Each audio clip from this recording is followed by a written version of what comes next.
Okay. Do that. Just need some more light.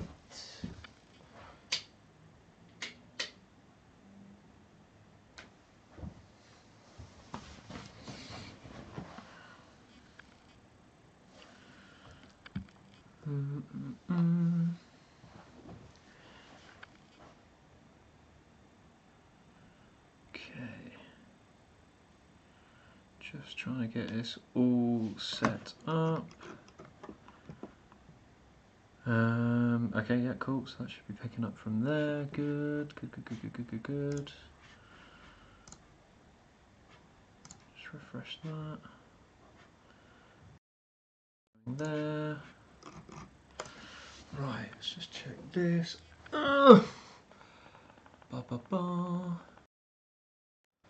Late technical changes, you gotta love it. You gotta love it.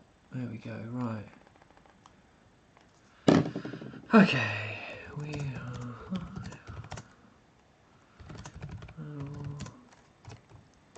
Oh, for God's sake.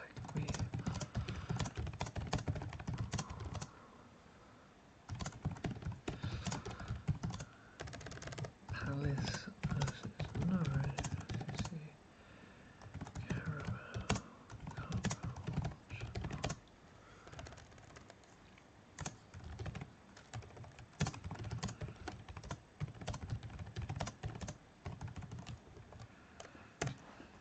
Okay, do that.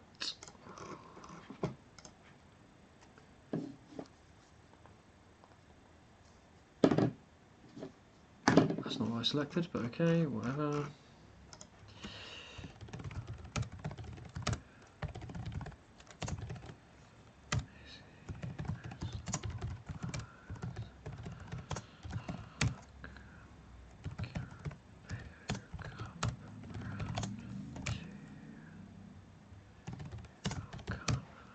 Go. Apologies. This is as disorganised as you can get.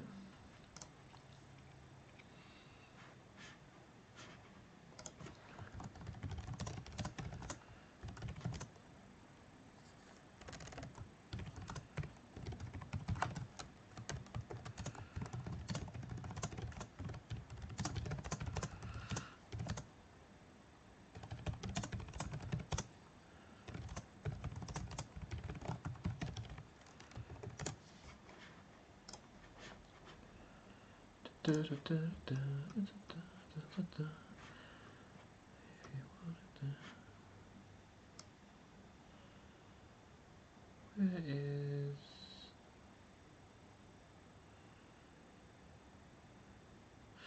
Hey Joe, how are we doing? You'll have to let me know if you can hear me alright, because no end of difficulties, because none of these things can run smoothly at the end of the day. It would be boring. Let's just make sure that's gone all live. Yeah, that'll be fine. What's the worst could happen? I should be live. I know I'm live. Where is my live manager? Where is it? Where is it?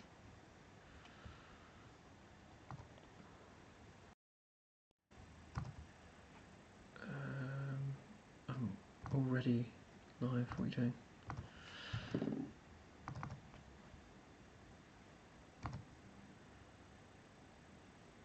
That's not what I want. That's not what I want.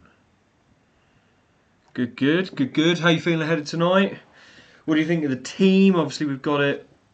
There we go, all up that side. It's not a bad one. Decent little bit of rotation, which is good to see. There we go. Let's just spin that way. That's a bit better.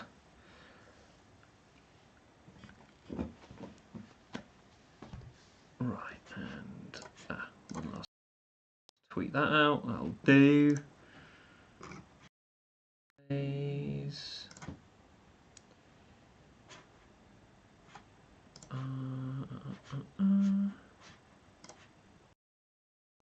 There we go. Right. Now to do the most important bit and try and get bloomin' Sky Plus to work. Should be the easiest bit. Probably won't be.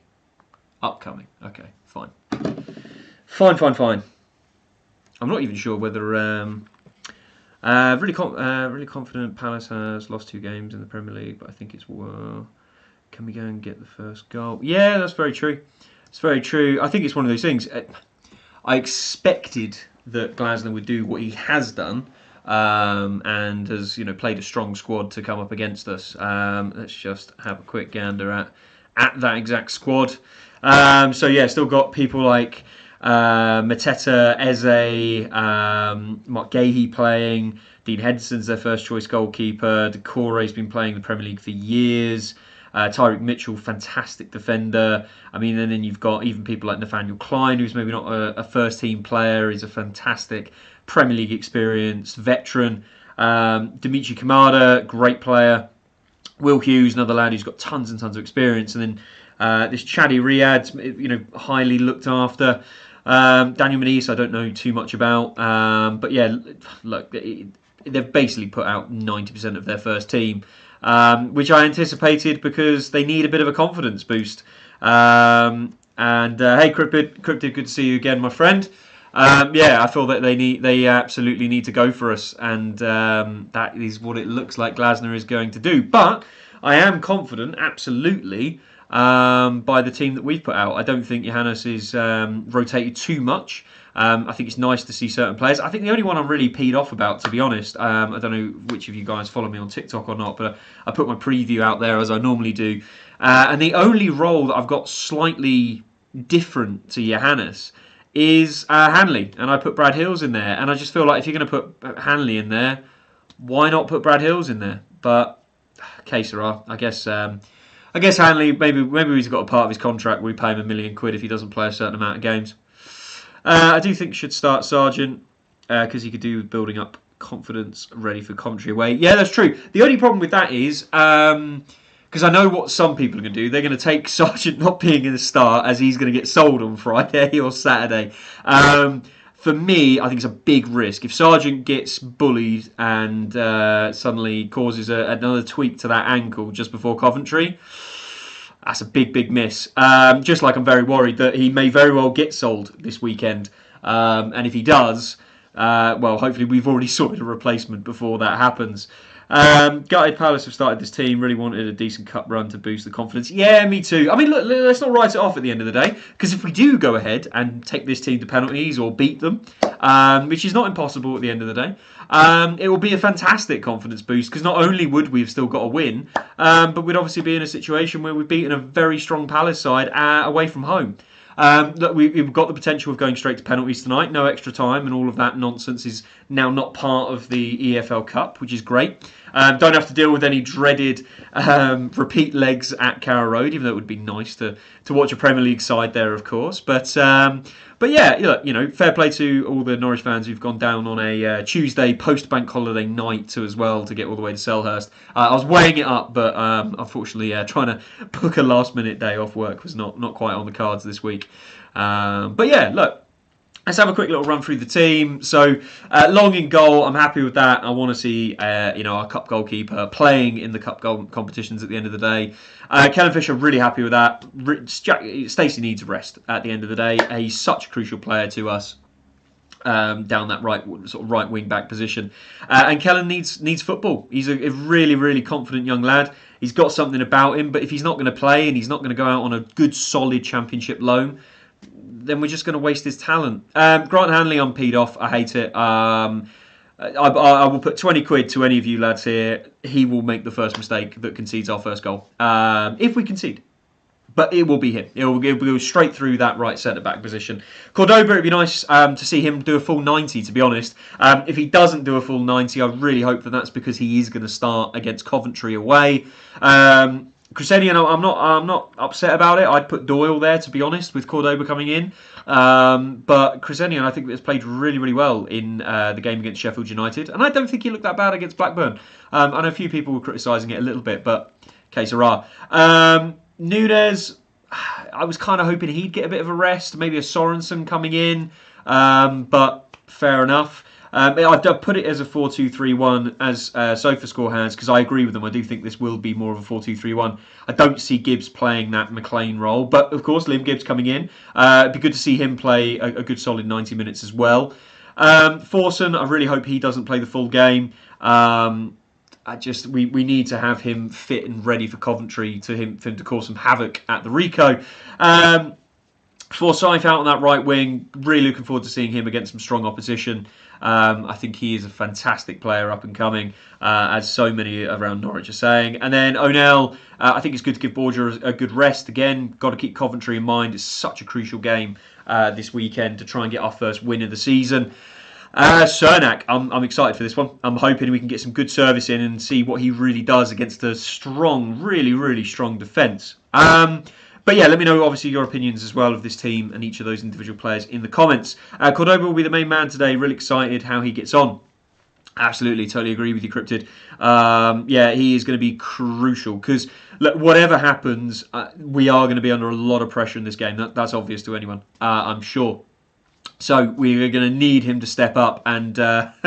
well, make up for Grant Handley. So Cordoba's going to be doing the work of two men, I'm sure. He's big enough to do it, I'm sure. I think Forson looks like the player tonight who can cause Palace problems. Absolutely. Every time that boy touches the ball, it just gets you up on your feet, gets you excited. It's been amazing watching him at Carrow these past couple of weekends, and I can't wait. I will be at the at Coventry this Saturday. Can't wait to watch him again. It's just beautiful watching him play football. And the more that Signs is getting back into his usual, bit more confident play, the more that we're seeing Marcelino settle alongside Forson is really, really good. And hopefully, Cernak now up top. Potentially a couple more players coming in before the end of the weekend. It's starting to become a really nice team to watch. And the biggest thing I've got to say as well, and I've said it quite a few times, both on TikTok, on my shorts, in a few videos now, Johannes Thorup Ball is really starting to tick. And the more it ticks, the more excited and happy I get to watch Norwich at the weekend. A love that I had really lost over the past couple of years of pain while people attempted to play football. The possession style, the attacking style, I expect us to see it tonight. I don't imagine him being a manager who's suddenly going to go, right, boys, forget everything I've taught you over the past few weeks. We're just going to sit back and try and coax this one out. I expect us to really take it to Crystal Palace, and that's going to be our best chance to win. And I think at least then, if we unfortunately the form table or the expected winner comes out on top, at least we can all sit here and watch Norwich play some beautiful stuff. It is just flashing on, which hopefully has brightened the screen up a little bit. Sellers Park is looking lovely under the lights. And I assume the teams will be coming out in the next sort of 8 minutes. As I say, we've got the team obviously on the side. Just wet the whistle a little bit. We've got a good night ahead of us. We've got potentially penalties ahead of us. Does anyone think that we can make it to penalties? Elliot, Norwich 1-0. Your prediction? Fair play. That's bold. Who scores? As well, who scores then? What are your score predictions and who scores? So let me know, Elliot, who do you think scores that one goal? For me, I have gone for, so far across YouTube, TikTok, everywhere, I've gone for 3-0 to Crystal Palace because I'm a terrible, terrible, grumpy old fan, of course. And if it was me, I'm imagining with this team, Eze probably gets 2 and Mateta probably with the last one. But we will have to see. Sargent with the winner. What, coming on late? Oh, I'd love a 90th plus minute winner for Josh Sargent. That would be lovely. Fleetwood 1-0 down. That is a very good point, Crypto, as well. Let's have a little, while we wait for the teams to get themselves ready and get themselves warmed up, let's have a quick little look around the other grounds because there are games going on already. So let's have a quick look. If I go to SofaScore. Not sponsored, obviously, but always a good source for football. So the earliest kickoff, Middlesbrough were playing host to Stoke. Stoke are currently 1-0 up, not what I was expecting.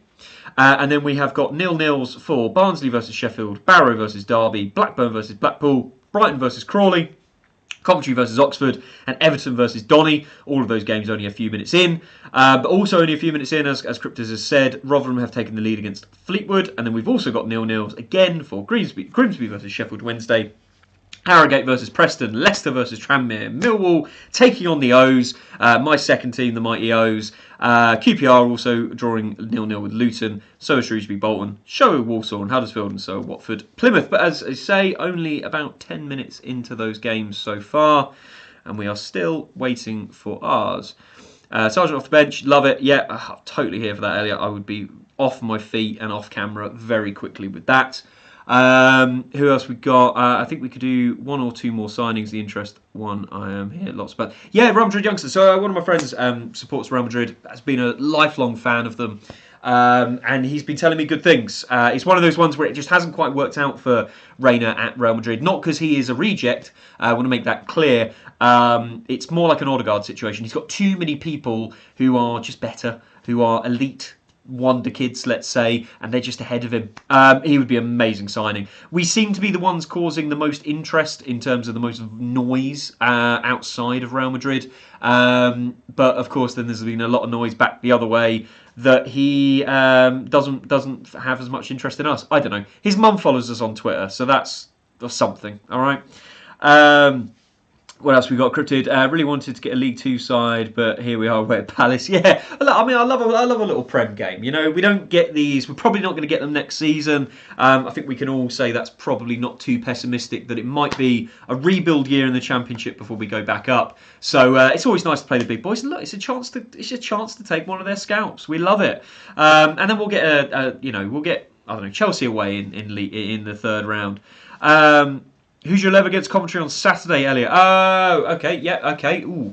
So I would go Gunn in goal, Stacey on right back.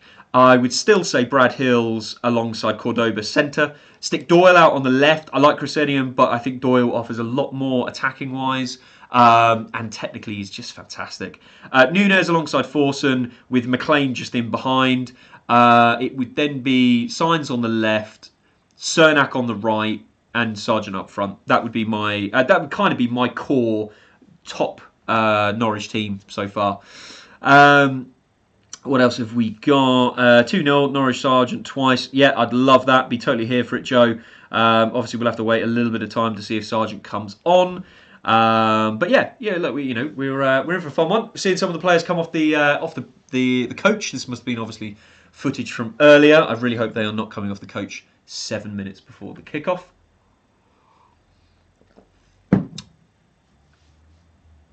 They look, I'm not going to say raring to go, but also not tired. Gabriel looks like he's just come straight out of his A-levels, because he probably has. Cordoba's lost the blonde hair. He's ready to knuckle down. He's in for it. I'm going to have to update my team picture for him, I think. There's Doyle looking beautiful. Brad Hills, stunning young man. Absolute shame he's not playing. This felt like a really good opportunity. Again, as I say, if you're going to waste your time playing Hanley, I really don't see why you don't play Brad Hills. I trust Johannes. Absolutely trust Johannes implicitly.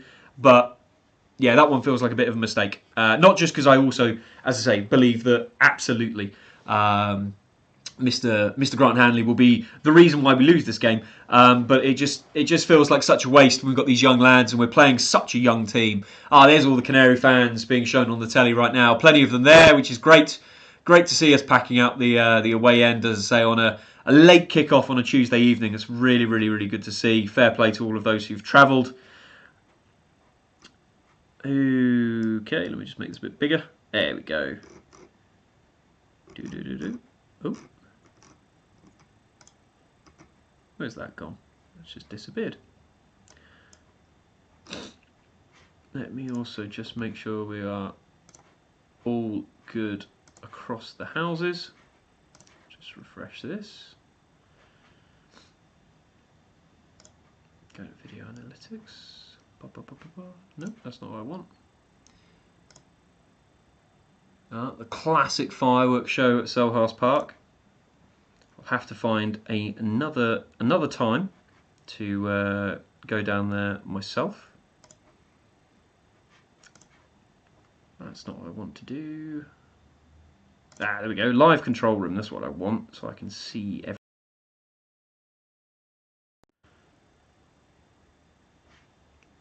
There we go. Fabulous, fabulous, fabulous. Who is rested tonight? What do you mean, Elliot? As in, which other players do we think are being rested tonight?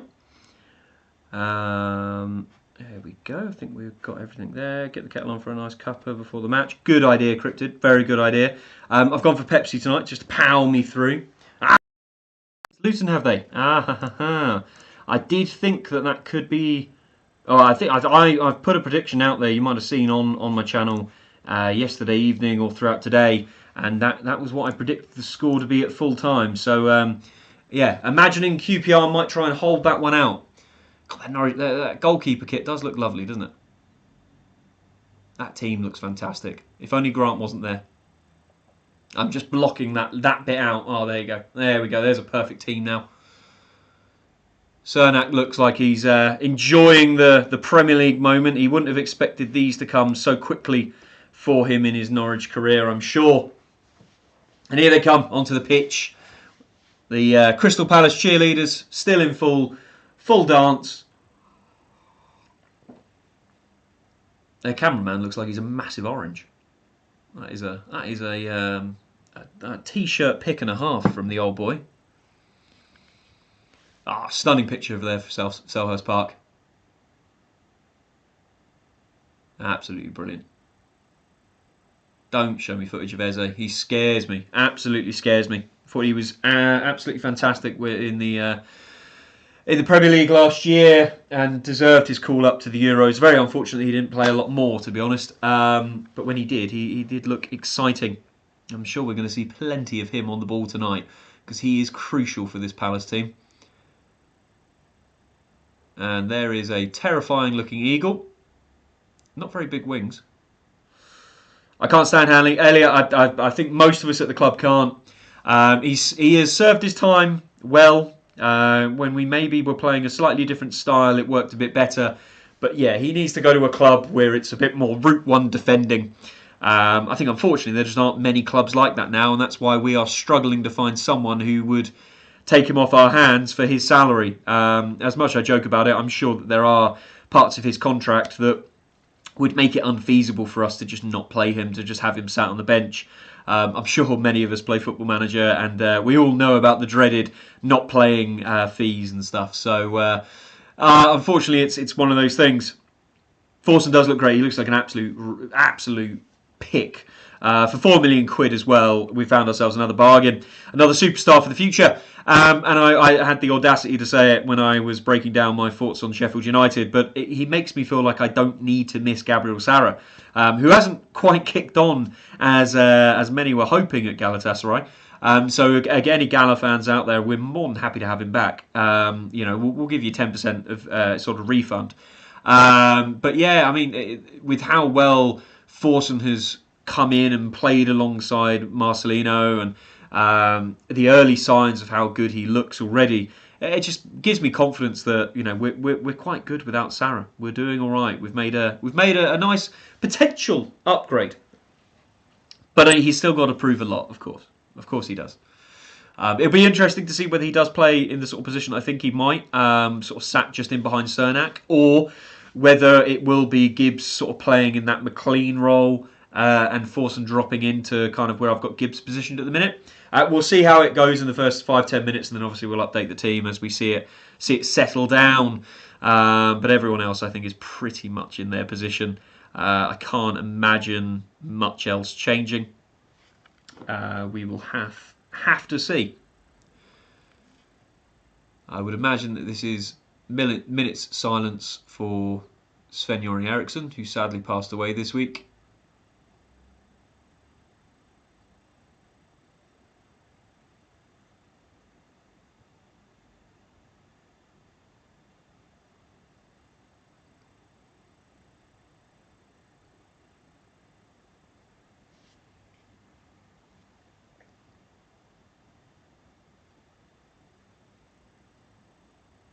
Oh, that's nice. Do a minutes clap instead. We'll join in with this, I think that's fair. Real shame. Legend of the game. Real servant for England and many of the many English clubs. Really unfortunate for the world of football to lose him in such a nasty way as well.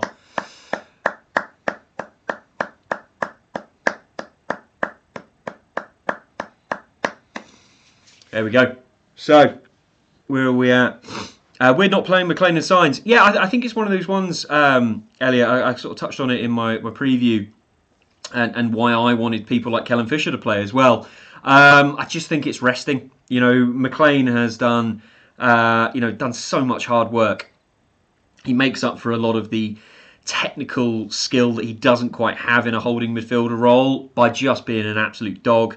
If he makes mistakes, he will run that boy down and make up for it. So he's going to need a rest. Stacey definitely needed a rest. And I think Signs as well.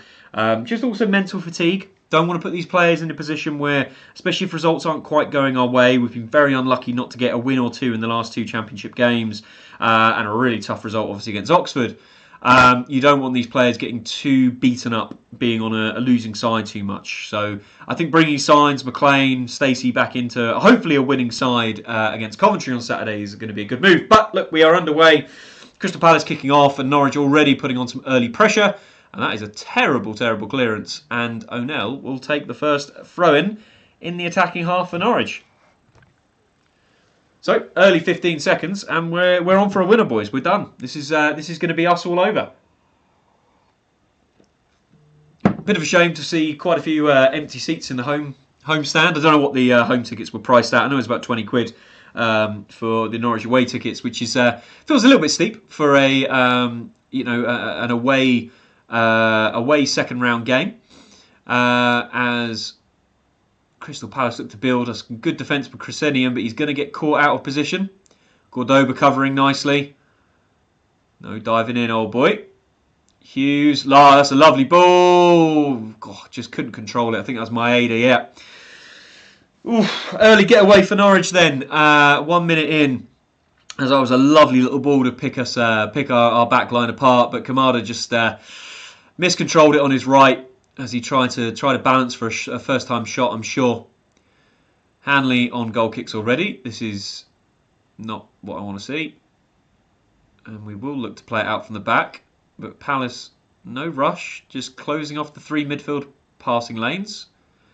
Yeah, waiting for Hanley, who I think what we'll see from Palace is Hanley, when the ball's at his feet, that'll trigger the press quite a bit. As Kamada is in, round the keeper, and scores.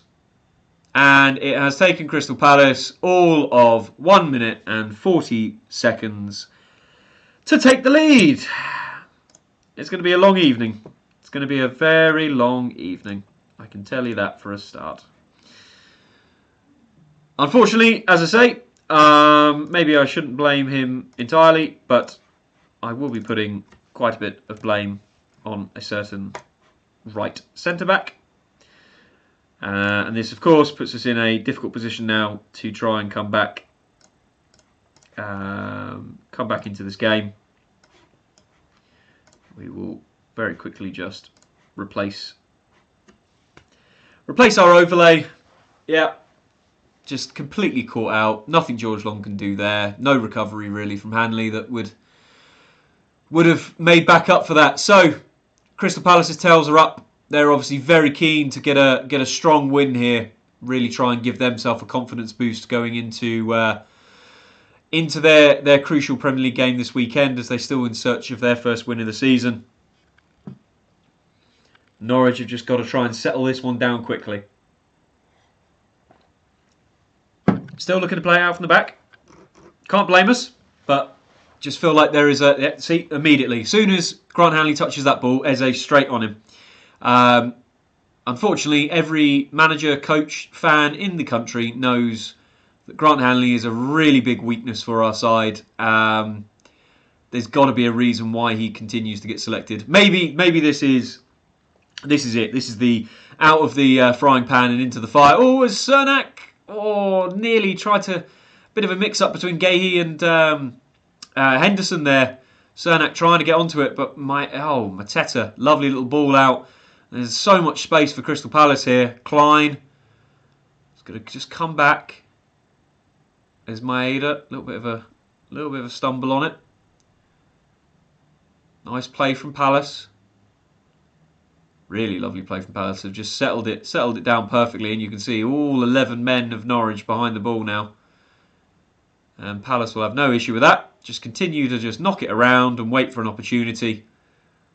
And we are going to be having to get used to this quite a bit tonight. As Hughes spreads the ball lovely there. It goes wide out to Eze. Keeps hold of it. Gibbs just gives him a little shove. And yeah, comfortably, Crystal Palace bring it back. And just rinse and repeat. Hopefully what is happening here is Grant Hanley's looking at how to play football out the back. That's nice from Núñez, just a bit of pressure on, but that's just lovely from Palace. And this is where you get the difference between Championship and Premier League. All the little passes in the tight areas just work a lot better. As Krasenian does well, just can only clear it as far as Will Hughes though. Nice little 1-2 into Mateta. But now Norwich can look to break as Núñez is fouled. But play on. Gibbs tries to put it through to O'Neill, but you're not pulling that one back, ref. There was only one pass. We didn't gain anything from that. Where's the advantage? Fair enough. As Crystal Palace then will look to just get back to what they were doing for the past 4 minutes. Just keeping the ball, waiting for an opportunity to come and present itself, and then latch onto it where they can. But yeah, it's just those little intricate passes, those little knocks around. That's just the level that is, such a steep change. That looked like Kamada was offside, which he is. No difficulty from that cross anyway. So Norwich will get a free kick just outside the box with Kamada looking very dangerous. There's me worrying about Eze, and it's the other attacking midfielder I should be worried about. And again, Watchalong now goes into Núñez, who's got space. As I say, they're clearly just trying to focus on that press on the other side. Cordoba now goes forward, looks for O'Neill, who does well to get it to Cernak. He turns out. Here we go. Now Liam Gibbs. Plays it into Kellen Fisher. Back to Gibbs, who does well. Turns out nicely. Delays that pass a little bit. Just missing that opportunity just to whip it a bit quicker. Forson, here we go. Going to cause some problems. Lovely little ball here. Hernandez should get to that. And finds Cernak! Oh, it's off the post! Oh, Gabriel Forsyth so close to an equaliser. After Cernak's shot saved brilliantly from Henderson, Norwich showing they've got a bit of life in them. And as soon as we get that ball to Forson and get it in behind, Hernandez causing problems. What a save from Henderson. Oh, Forsyth does everything right. Just puts a bit too much bend on it. Oh, yay. Oh, that's so close. So close. Oh, Gabriel Forsyth. That would have been beautiful. That would have been what dreams are made of. Game over already. Oh, come on, Cryptid. Oh, come on. We're creating chances. Come on. You gotta have some confidence. What do you feel? One of those days we're gonna just keep hitting hitting the post. There you go. Crystal Palace have got one of their centre backs down. Cernak's already bullying their defenders, causing them absolute headaches and hamstring aches. What's he done? Smashed his knee? Oh, you'll be alright. Come on. You can bend it. You're fine. No? The fuss he's putting up. The fuss he's putting up there, I would imagine he's got to be coming off. But anyway, we'll take it as a pause. Just caught a pike. Was it a good chance? Yeah, a really good chance. Really good chance. Cernak, was just about to play it again. So yeah, Cernak's shot brilliantly saved by Henderson. And Gabriel Forsyth is all of half an inch away. If that is a slight half an inch to the left, he just takes a little bit of curl off it. That bounces off the inside of the post and goes in. He made the right choice going back away from the goalie because he saw the covering defenders coming in behind Henderson to cover the open goal. Everything was right about that attack. As soon as Forson got the ball, whipping it over to Hernandez, who's got the pace to get in and away from his man. And look, Palace might have a bit of an issue here with one of their centre-backs having to come off, which is not going to be an early change they would have wanted to make. I would imagine, would it be Redenwald they'd probably bring on? Who's a fantastic player, don't get me wrong. I don't think we're going to be seeing someone who is an easier player to play against coming on. But at the end of the day, their plan was working very well. Norwich have just upset them on the counter. And now they've got to make a change. It's Richards who's going to come on. So another young defender coming on here. They're still going to have to try and get this young lad off the pitch, but it looks like he's just being pulled to his feet. Mr. Glasner telling his man, just play football, son. Keep it simple. Whatever Grant Hanley does, you do the opposite. And it looks like they're going to get their young defender off the pitch and get another one on just to replace him. But we will see. We will see. It'll be a goal kick, obviously, once play does resume. Don't really know why we need to see him just rubbing his knee. Yeah, come on, get the sub on. Can we crack on, please? Obviously, the annoying thing is this does take the spice out of a Norwich team that had just given themselves a chance to really waken up the senses a little bit. But hey ho, right? He's taking forever to walk around, so let's just have a quick little look around the pitches. Let's see what's going on in all the other games. So it's half time. Stoke Middlesbrough, Stoke still 1-0 up. Barnsley, Sheffield, and Barrow versus Derby still 0-0. Blackburn have taken a 1-0 lead against Blackpool.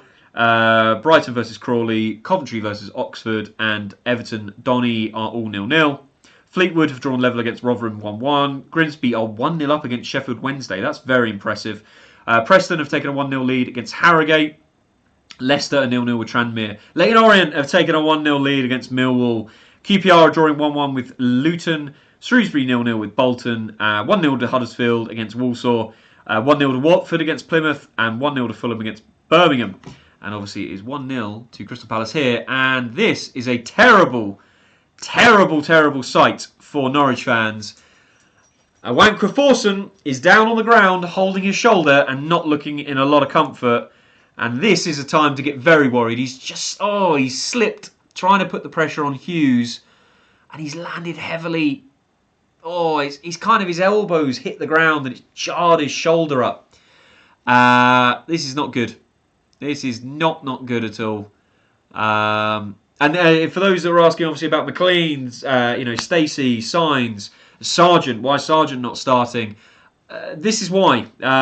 Because you really do then run a risk of simple little muscular injuries, fall injuries, twists, turns.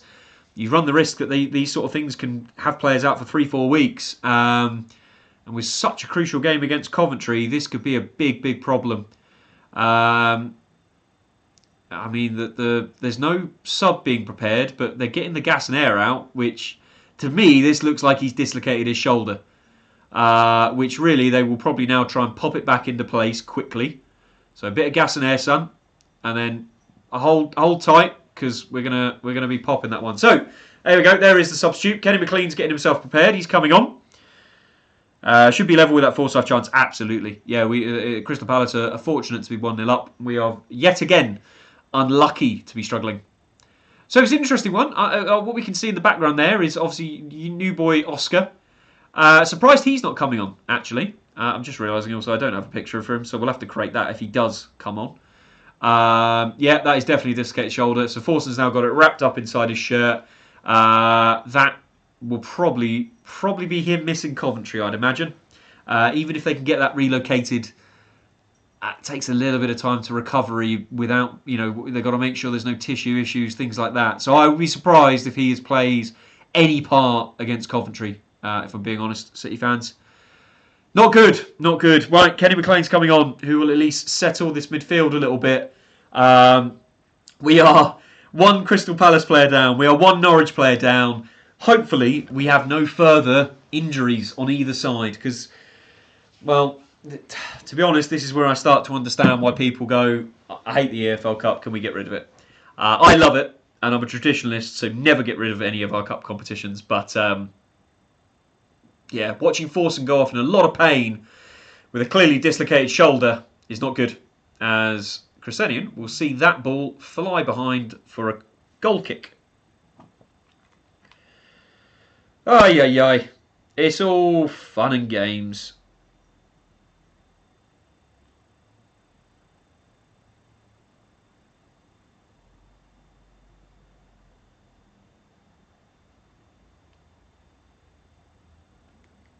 There we go. Just do that. That is a terrible punt out, as Mark Gahey will pick that ball up. Clearly being entrusted with shepherding these three centre-backs tonight. That's good pressure from Norwich, but brilliant how Eze's been able to wiggle out and win the foul. Unfortunately, just a bit. Yeah, that's a bad foul, really. Unfortunately, this is the hey Em. Good to see you. Hope your dinner is all good. What are you having?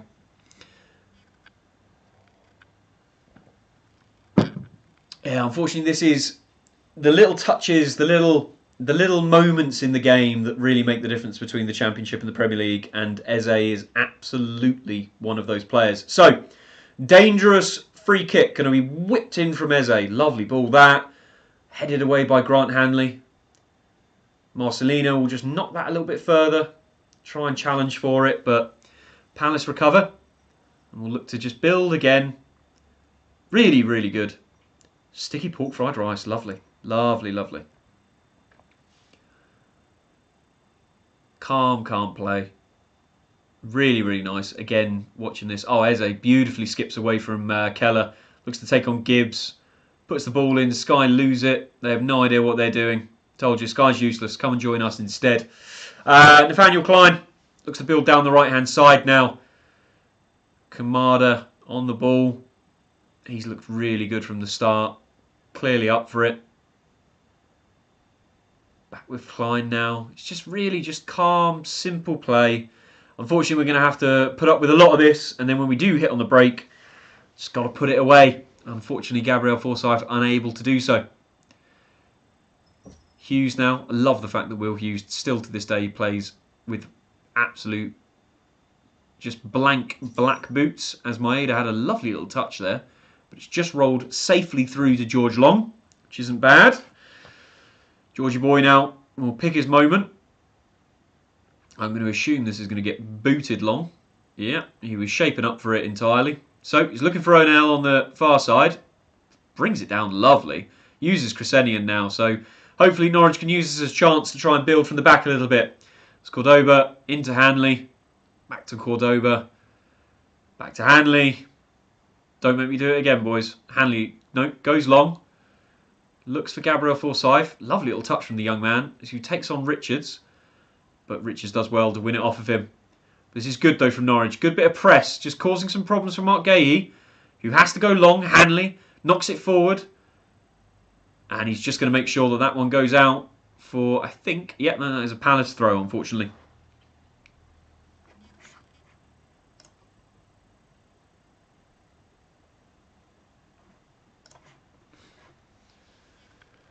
So 16 minutes in, Norwich obviously 1-0 down. Not really something we can be too surprised with at the start, just getting caught out. Nearly brought it back to 1-1, but I'm very unfortunate that Gabriel Forsyth was unable to finish.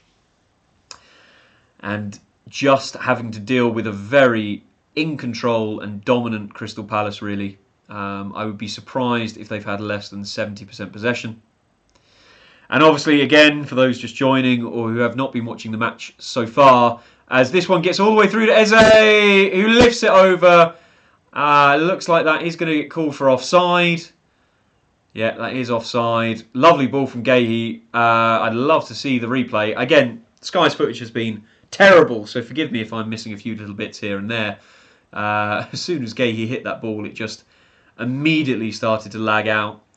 As Long goes forward, Cernak challenges Gahey and does really well because that falls to the feet of Gabriel Forsyth, who, yeah, is definitely fouled there. And Norwich will get themselves a free kick in the half of Crystal Palace. Lovely ball there from Gahey. Terrible angle for us to see if it was really offside. Lovely finish from Eze, though. But unfortunately for him, he was just offside. Yeah, it looks like he was very much right on the back of Hanley.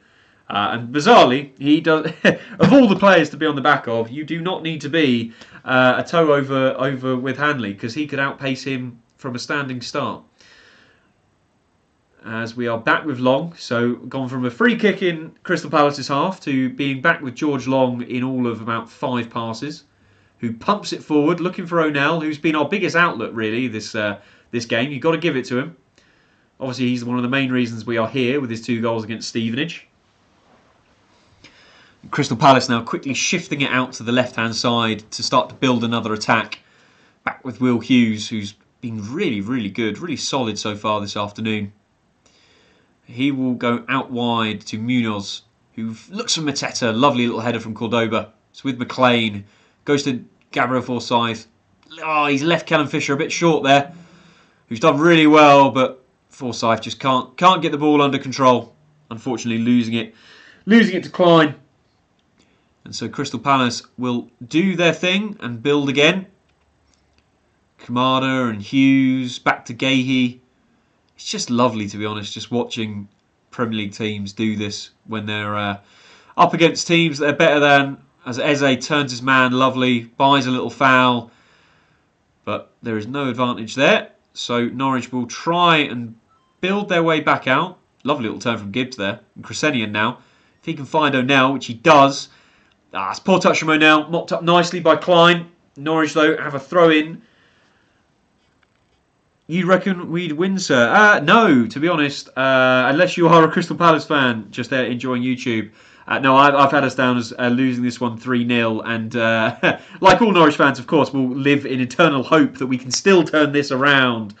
But I definitely think we can get a goal. We've shown that we can threaten on the break. It's really going to come down to when we get our next break, being clinical with it. But we aren't just going to live on the break. But as soon as Grant Hanley touches that ball, Eze is straight to him. And then young Callum Fisher being put under pressure here. Goes back to George Long. No, you're Norwich, good old boy, don't worry. And if there are any Palace fans, of course, enjoy. You're more than welcome. But don't give us too much stick. Oh, lovely little mop up there from Callum Fisher, making up for it because Eze was about to turn and rip one there. Cernak fighting for it. Oh, it does really well, but Gahey is just that guy. He's just a solid defender. Callum Fisher getting in on Eze, getting that one out into the stands. Love that from the young boy. Really, really good. As it goes back to Richards, and again, Palace just reset, sit just outside of that halfway line, moving the ball around, waiting for their opportunities. Lovely little run there. Who was that? I think that was Klein on the left-hand side. Had just made a lovely run in between Fisher and Hanley, but it wasn't quite spotted. As Eze just skips around his man into Mateta, leaves it for Eze, who scoops it to Kamada, goes back to Hughes. Lovely little ball to Munoz, who cuts inside, goes to Hughes, and then both Hughes and I can't remember. I don't see who the number 28 is. Let me just double check because that was hilarious. It was Hughes and Decore. Both shooting the ball at the same time, and it just feebly bubbles towards George Long. But a little bit of a let-off because there was a few times that Crystal Palace fans could have shot that. But anyway, we're here with McLean, who's getting chased down by Mateta, and he should have bought himself a foul. He has bought himself a foul there. Mateta fouling McLean as he made his way towards the halfway line. Norwich will look to try and build something from this and get a bit of pressure off that defence for at least a few minutes. Eze playing mind games, kicking the ball around, but Kellen's like, bugger off. We will just knock it back to Hanley, who goes to Cordoba. And Sky Sports Plus will, of course, freeze because they're useless. Oh, here we go. Now we're in catch-up. It's playing itself at two times speed. Cordoba out to Hanley. Just slows the whole game down. It's just terrible. Oh, he pains me. He pains me so much. Even George Long looked fuming there that the ball had ended up back at his feet with so much space. And now Crystal Palace have us penned right back in our box again. Oh, lovely little turn there by Nunez. Gibbs will turn it out. Looks for Crescenian, who surely has O'Neill making some runs in front of him. There's a bit of space here now for Crescenian, which is good. Goes back to Gibbs. Now McLean. And now Nunez. This is nice. Goes back to McLean. Ooh, digs it out to Cordoba. Goes back to McLean. This is nice. This is nice from Norwich. Under a bit of pressure, but playing it around very, very nicely. Gibbs. Oh, what was that, Liam Gibbs? What was that? That was beautiful football from Norwich. And then Gibbs has just panicked on that little bit of pressure from Hughes and booted it into the Crystal Palace stands. So, of course, we are back with Palace looking to just build. No high pressure at this point from Norwich. So Gahey's got all the time in the world. Picks out a pass there, looking for Eze. Hanley with a terrible defensive header. Could have done a lot more with that. So Kamada wins it back. Now with Munoz, Kamada, back to Munoz. These two have looked really nice together. Munoz tries to skip round Crescenian, but it just bobbles away from him. There we go. Deep ball. Knocked down by Eze. Maeteta, yeah, ball gone out. Klein couldn't get to that one. And we are back with a goal kick for Norwich, which I assume we will pass to Hanley, and then he will have Eze right up his backside within about 2 minutes, or 2 seconds, I should say. So I'll take this quick opportunity for those who are joining. I think we've got about 6 of us in here, which is fantastic. Thank you all for joining tonight. If you wouldn't mind dropping the stream a like, and obviously if there's anyone that you know who would love to join us, ping it across to them, share them the link. All my socials are in below. Twitter, TikTok, and obviously you're here on YouTube. So if you haven't already, please do drop me a subscription so that I can see you in the next video as well. As Crystal Palace, you'll be shocked by this, knocking it around the back four, just on the halfway line. Munoz looks like he spotted an opportunity, but just cuts it straight back to Klein. Now to Gahey, who's going to go all the way out to Richards. No, he's not. He's going to come back inside. Spreads a lovely little ball. Yeah, straight to Munoz's feet. Really nice that. Could do with O'Neill being on Munoz from the minute he touches that. Now we're out to Richards, who's got Mitchell out left. Goes into Eze. Back to Mitchell. Ah, lovely from Mitchell. But good from Kellen. Kellen Fisher not at all scared by the Premier League opposition. On holiday now, going back to my caravan in the car park. Caught a pike and a roach. Very nice, Cryptid. Congratulations. How big were the fish tonight? Oh, Cernak nearly getting in on that pass there to Gahey, who's wiggled his way nice. Oh, so much space for Munoz. That's ridiculous. As he cuts inside. Finds Decore. Oh, tries to squeeze it back through. Lovely little bit of play from there from Norwich, though. Ball out to O'Neill, who's got some space. Go on, son. Get your head down. He's got 2 on him. 3 on him. Jesus. But he's kept control of it. Got it back to Crescenian. There's Cordoba. 1-0 to Leicester, Elliot. We'll definitely do a little ring round the houses. See how everyone's doing in a minute. Pike was massive at a small roach. Fair play, mate. Haven't been fishing in ages, but catching a pike always scared the life out of me because I could just imagine myself, ripping my hand to absolute hell trying to get that hook back out. As Crescenian is on the ball. Norwich, again, the one thing I did say that I was hoping would be a positive is we have played exactly the same as Johannes wants us to play all the time. And we do have to take that as positive, but we are playing a very good Premier League side here.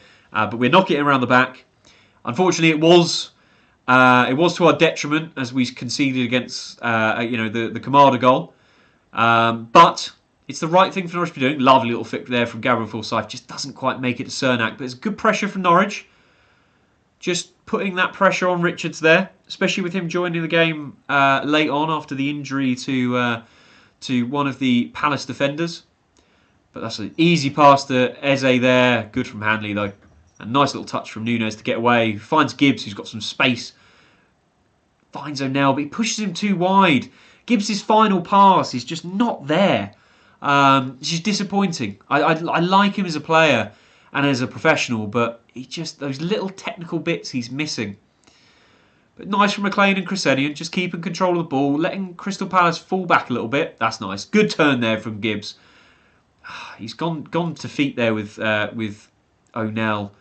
McLean though can't find anyone. Nice little run from Nunez. Oh, it's the right idea there from Gabriel Forsyth. He made the right run to get into space, but he just tried to clip a ball in, but no one was running onto that at all. Had to put Small Roach on the hook to catch the pike. Poor old fish. Well, he's not worrying about it just now, is he? Let's be honest. And he would have probably got eaten anyway, even if it wasn't on the hook. Shots for each team. Yeah, it's one of those things. We're definitely giving as good as we're getting now in this first half. And the possession is starting to ease a little bit as Nunez is going to launch one forward. Lovely ball. A bit of a heavy touch from O'Neill, but he's going to keep hold of it. Try and cause Nathaniel Klein's old legs some problems as McLean comes to support. So Hernandez goes to Nunez, switches that ball. If he can find Kellen, who does. Oh, it's headed away though by Decore. And Nunes will just reset. This is good from Norwich. Really, really good. Settling it in a little bit here. Cordoba. Ooh, that's just going to squeeze to Crescenian. Nice by McLean and Crescenian. Just to get it away from the on-charging Munoz. And O'Neill now. Norwich building up a little bit of pressure. Goes back inside. Here's Cordoba. He'll go to Nunes. Nice little play in between him and McLean. Palace looking like they can try and pressure us. Nunes just about gets it Cordoba. Just about gets it McLean. McLean, he's got to take that early pass to Kellen out wide. That's a missed opportunity there to break the press. But done really well. Reset all the way back to George Long. And Crystal Palace players got no choice but now just to fall back and wait for the next chance to press us. It looks like our away-end's full. It just looks like, unfortunately, about 1.5 of the Crystal Palace stands are empty. If there are any Crystal Palace fans or anyone who knows the home ticket price, I'd be very interested. Normally, I would imagine that this would have been about a £15 game at Carrow Road if it was at home. And I'd like to think we would have probably got about 15 to 20,000 fans. I don't know what the attendance is going to be, but it does look like a very empty Selhurst Park, which is not the biggest stadium in the world, let's be honest. But yeah, definitely looks like there's a lot of yellow and green in the away end, which is very impressive for a late Tuesday evening game. In the second round, as Palace are rebuilding at the back. O'Neill doing well to just keep a bit of pressure on their team, but he's got it to Mitchell, who now comes to Eze, who's always a box of tricks. Goes to Decore though, who has put a terrible pass for Klein, who is going to keep it in, but that was horrendous from Decore. But it will come back now. Gahey goes right. Have another go, Decore. Give it another shot. He's going to go to Will Hughes, who's going to come back again. Palace just settling back into what they were doing since minute 1. Just knocking the ball around. They'll wait for that opportunity for Norwich to come again. And we're with Decore. There we go. He finds Mateta. Mateta now looks out wide for Mitchell, who's going to cut that back to Eze. Oh, he's hit the side netting. I thought that had gone in, but he's hit the side netting there, Eze. Norwich survive another attack. Oh, and for those who are on Gabriel Sarah watch, Galatasaray have just lost their... Oh no, they have just been bailed out as Young Boy's goal has been chalked off. So Gabby Sarah not losing just yet. Looks like we might very well have another injury, so we'll just have a little look. See if Gabby Sarah has started that game. Because why not? Go away. Come on. Why is that not working? There we go. Yep, Gabriel Sarah is starting for Galatasaray, who are currently still 3-2 down against the Young Boys in the Champions League. But anyway, we don't care about the Champions League. We care about proper competition. We care about the Carabao Cup, the Energy Drink Cup. Let's have a little look at the scores around the doors, just as Norwich start to get things back underway. Stoke have rushed into a 3-0 lead in the second half. Hang on, as O'Neill is potentially in here. Henderson just clucks that one out of the air. Damn it. Barnsley and Sheffield United. So a lot of these now are half-time now. So Barnsley versus Sheffield United 0-0. Barrow versus Derby 0-0. Blackburn still 1-0 up against Blackpool. Brighton are now 1-0 up against Crawley. Coventry 0-0 with Oxford. Donny and Everton is 0-0. Fleetwood are 2-1 up against Rotherham. Grimsby 1-0 still against Sheffield United. Preston are 4-0 up against Harrogate. Leicester winning 1-0 against Tranmere. Leyton Orient, the Mighty O's, are 1-0 up against Millwall at half-time. QPR 1-1 with Luton. Shrewsbury 0-0 with Bolton. Walsall are 1-0 down against Huddersfield, who are now down to 10 men. Watford 1-0 up against Plymouth. And Fulham are 2-0 up, still playing, because they also kicked off at 8 o'clock like us. They are 2-0 up against Birmingham. As Kenny McLean is fouled by Decore. Yep, that's clear and obvious. And so Norwich will look to try and build some sort of chance. Oh, that's a poor pass, Kamada. It's going to cause Crescenian some problems there, and he's going to win a throw. Little bit of pull there.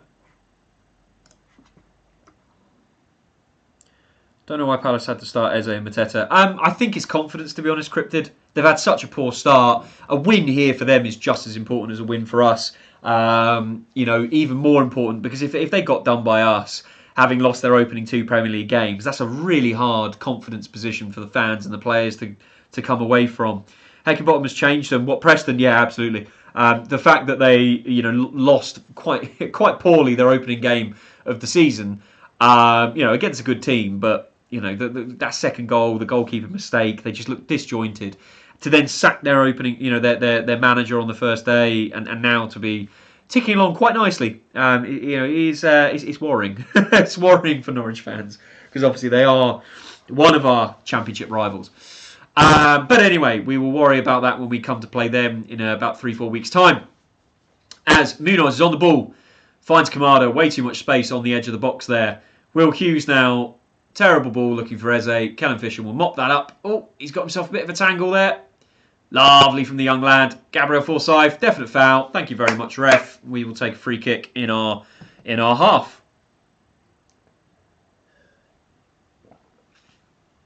I would say as well, Richards, the centre-back who came on for the injured lad early in this first half, he doesn't look as confident. He definitely looks like there's more opportunity down that right-hand side. Maybe Gabriel Forsyth is not the right lad to have down there. Obviously, the closest that we've come to scoring was from his boot.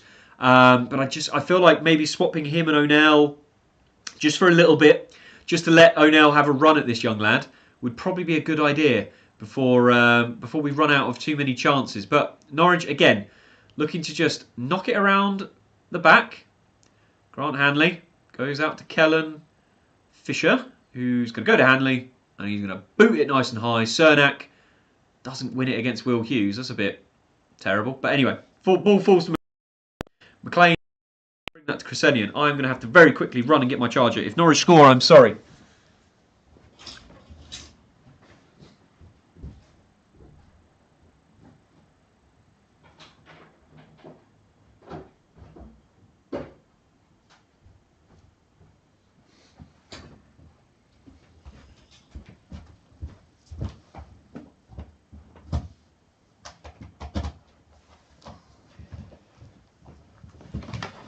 As Norwich typically come close but do not score, thank God, because I would be so annoyed if I missed it. Norwich coming close while I desperately run off to get my charger, because technical issues at the start of the stream continue as we are about as prepared as a chocolate teapot. Cordoba now with Hanley. Norwich building a bit of pressure, trying to create some issues for Crystal Palace. I would make a change at half time. Yeah, me too. And I wouldn't be surprised if Johannes really wants to win the game and he looks at this, which I think right now, a couple of changes, we could definitely win this game. Crystal Palace have thrown a lot of haymakers at us, and they're going to probably want to change some of their key players for their weekend. Let's not forget that. Do I see Eze and Mateta playing more than an hour? No. If they do, I think that's pretty embarrassing, to be honest, from a Crystal Palace point of view. So if Johannes wants to win it and sees it that we can win it, yeah, why not? I mean, maybe not half time, but 55 minutes, an hour, especially if certain Crystal Palace players come off. Get Josh Sargent on there, get Signs on there, give it a go. As Cernak plays it with Gibbs, McLean, Crescenian, into McLean. Nice, it's just nice little touches, just trying to move the Palace team around, but they are a bit too wise to it. They're staying structured. And they're waiting for that chance for it to go to the two centre-backs. As Crescenian now, though. This is nice. Gibbs, you've got space, mate. You've got to turn. You've got to run into that. Gibbs goes across to Nunes. Oh, he's put it a mile over. Oh, if you give it 5 minutes, that is going to hit the International Space Station. Lovely, lovely work from Norwich there. But that... it's a lovely little... It's just spinning away from him and he's leaning back. And we all know what happens when you shoot a ball leaning back. It ends up out in orbit. But nice chance from Norwich there. And further to the point I was saying, if we've got a chance to win this and Johannes wants to, why not? Why not bring some of these key players on? The only thing that comes into my mind when I talk about bringing Porter Signs, Josh Sargent on is the memory of watching Forson go off with a dislocated shoulder, as that header is terrible, goes right to Eze, who is mobbed, and Grant Hanley is going to mop up the loose ball.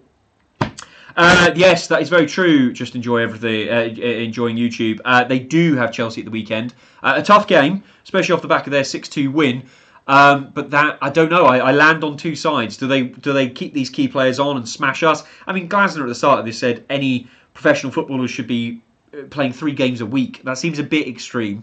Maybe he hasn't had to play 90 minutes for quite a few years. He's forgotten what it's like. As Gabriel Forsyth here with Grant Hanley. Just a bit of calm play from Norwich here. I feel like I should commentate it though, because these are the sort of positions we absolutely can and will concede from. As Cordoba plays to Onel. Onel now. Oh, it's a lovely ball. Releases Cernak, who goes to Gibbs. Come on, boys. Oh, Gibbs, why? You got to rush it. It comes back to him, though. That's a foul, ref. That's a definite foul. And it's not a foul. And that'll be a foul against Gibbs because he's handballed it. Oh, yes, Cryptid, we are getting close. We are getting very, very close. Gahey's now injured because Cernak has absolutely bullied him into submission. Not even one corner. Yeah, that's a very fair point, Benson. Very, very fair point. You never know. First corner to us, and Grant Hanley goes and scores a header, and I've got to shut up and love him for the rest of the evening. Why not? Please make that happen. So Klein's going to take this defensive free kick after Gibbs felt that he was injured and decided to just pick the ball up on the floor. As you do. As you do. But good again from Norwich. Very unfortunate that Gibbs just rushed it on that left-hand side.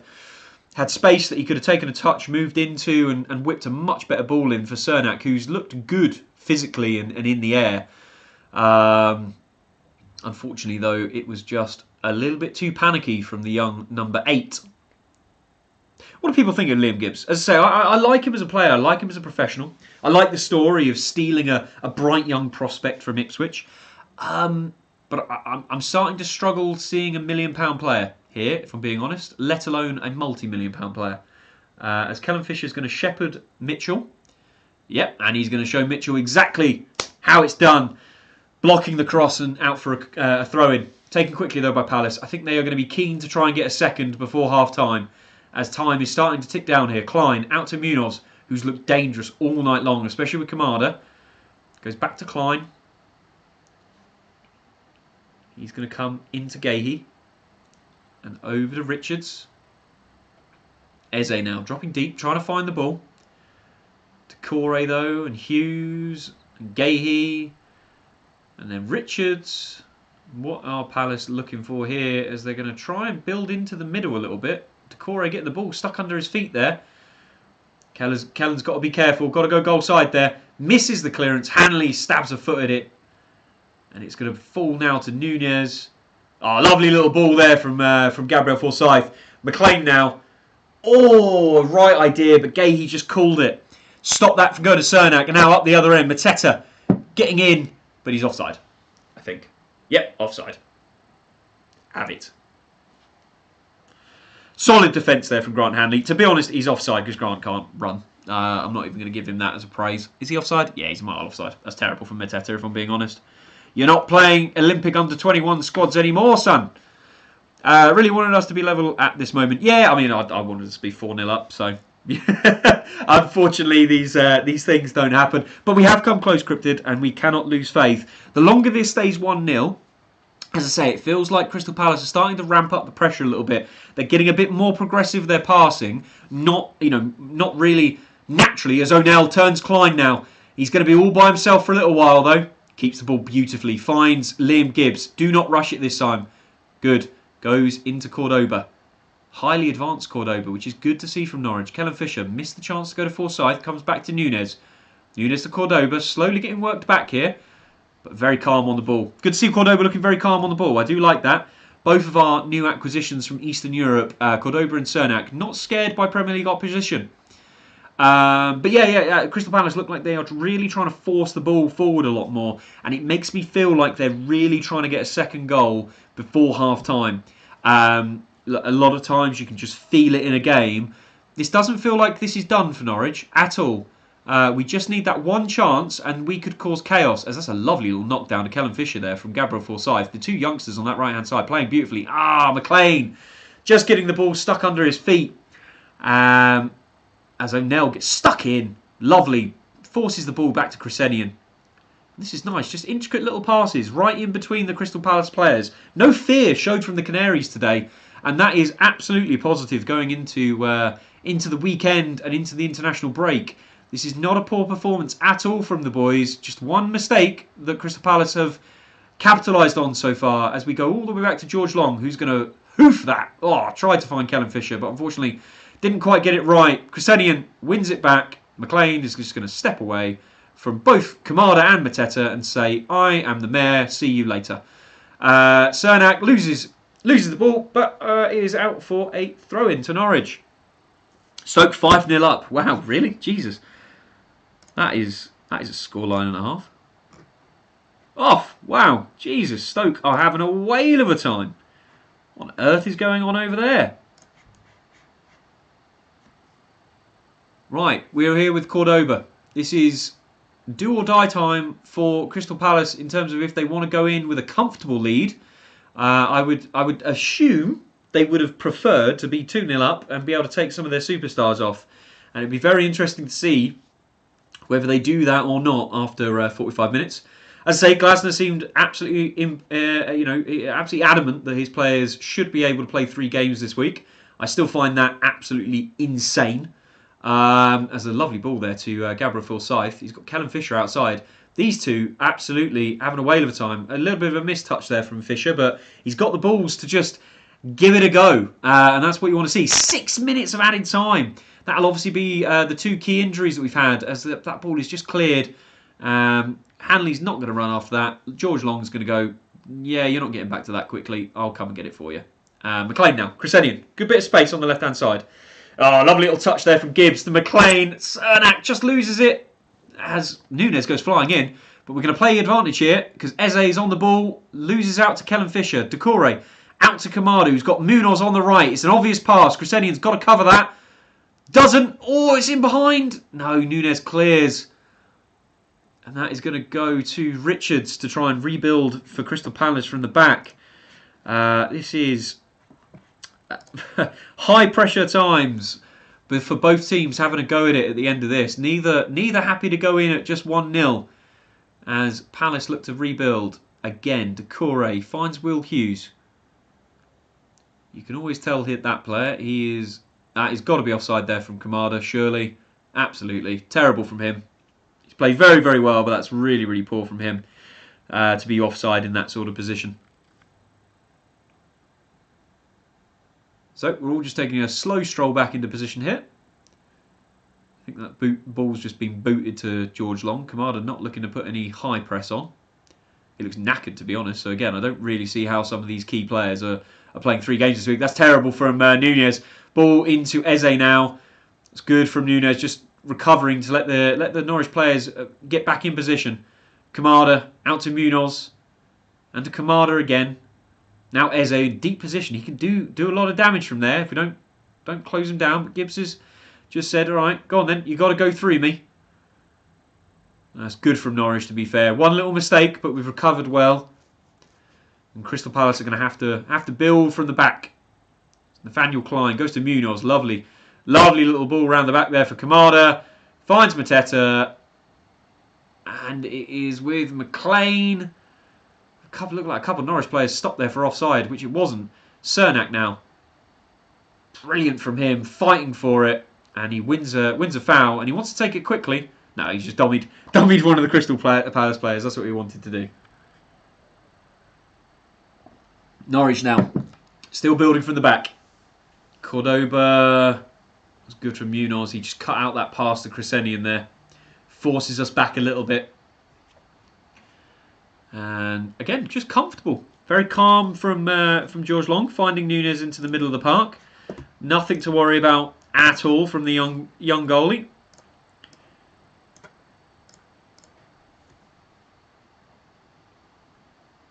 Oh, Cordoba there. Oh, why is it frozen? Cordoba. Oh, there's ping pong ball in the box. And the ball is now squeezed to Gibbs. What can he do with it? Loses it. It's going to go to Nunes, who just pops it back to Cordoba. Cordoba's going to bring it forward. He's still going. Oh, no, he's lost it now. Decore missed an opportunity to get a quick pass to Eze. Finds him, who's now a mile offside, and finishes with a plum. But it doesn't matter because he is a absolute mile offside there. Really, really poor from a lot of the Palace players, to be honest, this evening. A lot of the times being quite easily caught offside. You would expect better, if I'm being honest. You would definitely expect better. Just checking analytics, and I can see that we've had. I haven't had any pop-ups because I think most people obviously are going to be subscribing just without the alerts on. But yeah, I can see we've had 3 more subs this evening. Thank you again for your time. Hey mate, I've missed the first half. How we played? Actually, to be fair, Toby, good. We are 1-0 down, as you can sadly see. But it was a good goal from Kamada, who latched onto a mistake, rounded the goalie, and just tapped it away. There's been a couple goals where as I was just saying, the Crystal Palace players have been really, really poor to be offside, to be honest. As Norwich look to now build, Nunez, terrible ball on the stretch, and Kamada will pick that up. But Norwich very, very close to drawing level quite quickly after the goal.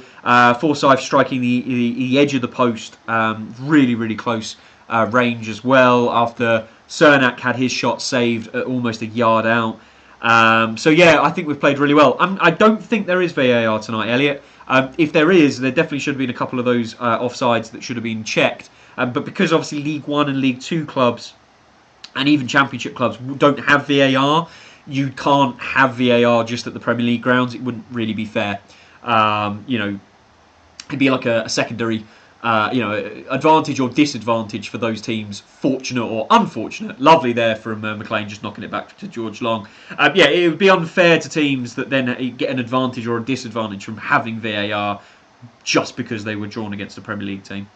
That's to be expected, though, again, against Palace team. Yeah, against a really strong Palace team, we've actually looked really good. I think, unfortunately, it's going to be one of those nights where if Norwich can't get level and take this to penalties or get ahead, it's going to be another one of those games where, at the end of the day, we're just going to be like the past 2 weekends.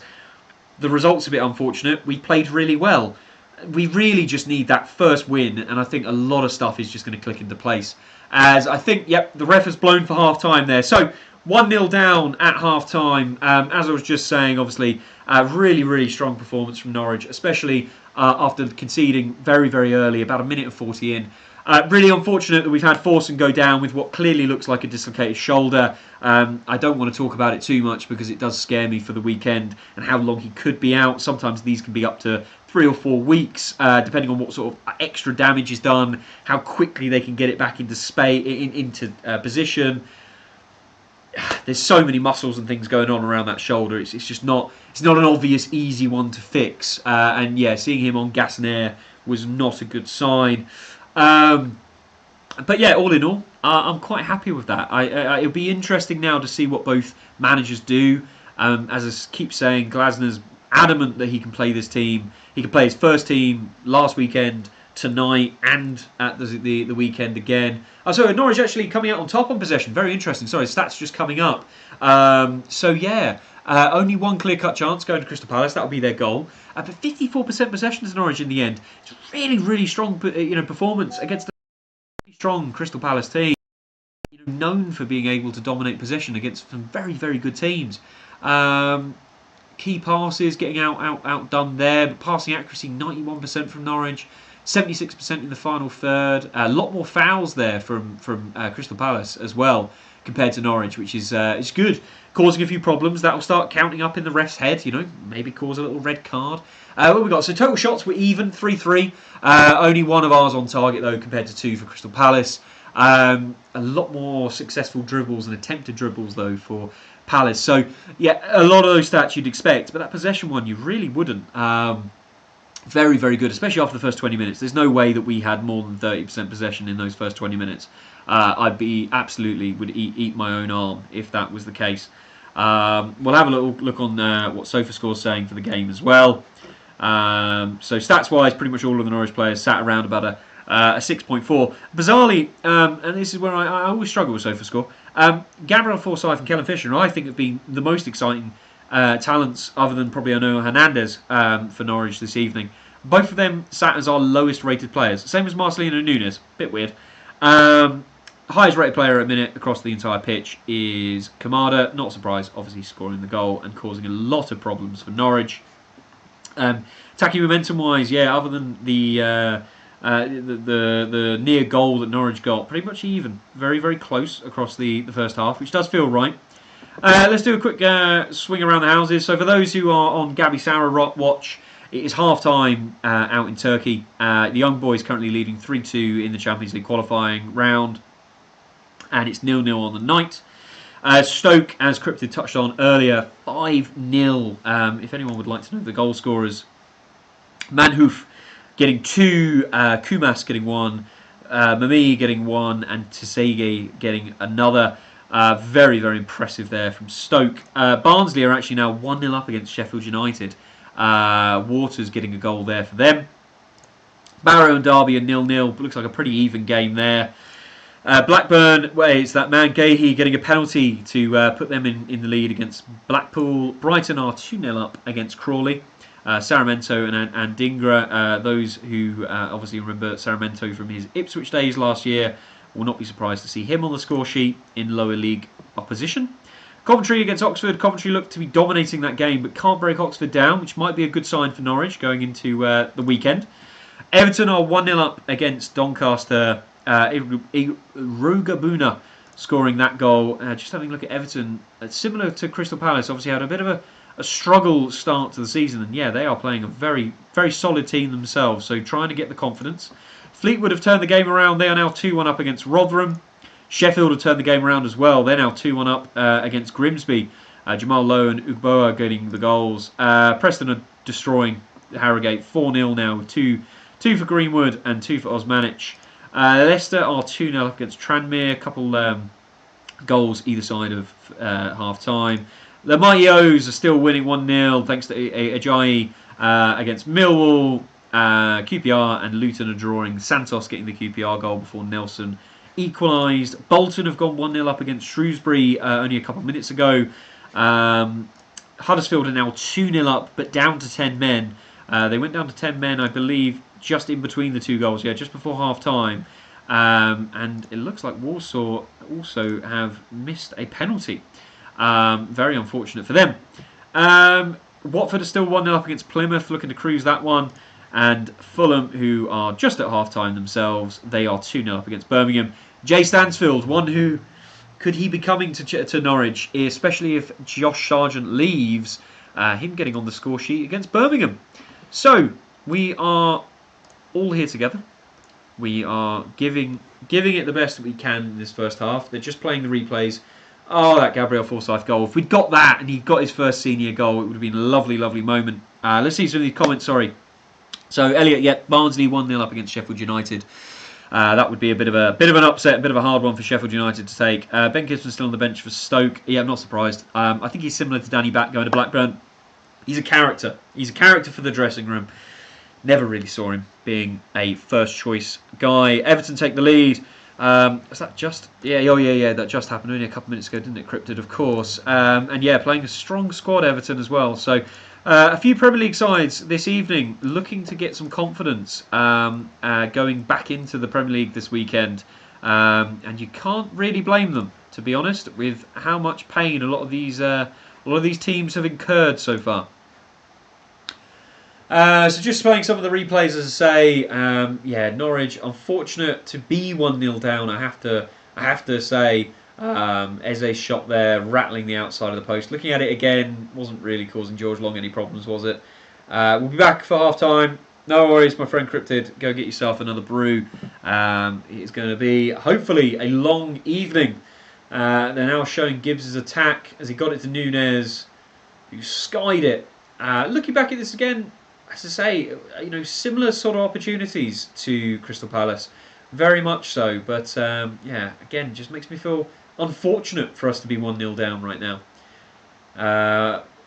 Really, really lovely play though from Crystal Palace throughout the whole game. Got to give it to them. They have been absolutely excellent at playing it around the back, building slowly, waiting for their opportunities. Doing all the right stuff. But I've been really impressed with the confidence that has grown within Norwich. Playing out of the little spaces. We just need if there's any substitute at half time, I really want Gibbs to come off. I'd like to see Oscar Schwartz, who we were told pretty much is definitely going to play some sort of game time this evening. I'd like to see him anyway, and I'd like to see him instead of Gibbs, because I don't know, Gibbs just seems to get the ball and he's immediately, his head's up, but he's not scanning, he's just immediately looking to launch the ball somewhere. And there's been a couple of attacks that have kind of been stunted by him, unfortunately. Hit me in the comments. What do you think is going to be... Obviously, we're 1-0 down at the minute. What do you think the score as we go into the second half in the next sort of 10 minutes? You'll have to give me some predictions. Who do you think is coming on for both teams? And who do you think will end up being Norwich's potential saver? Or who will get Crystal Palace secure in this game? As I just checked my dibs results to see how we're doing. No, Fulham are not doing me a favour. I still need one more goal and an absolute ton of corners to be winning a tenner tonight. So yeah, they're just putting up all the scores. A lot of these games are obviously going to be coming to an end soon. Norwich versus Crystal Palace and Fulham being the late kickoffs, the 8 o'clock kickoffs this evening. Could be going late into the evening if we are able to get this back to penalties.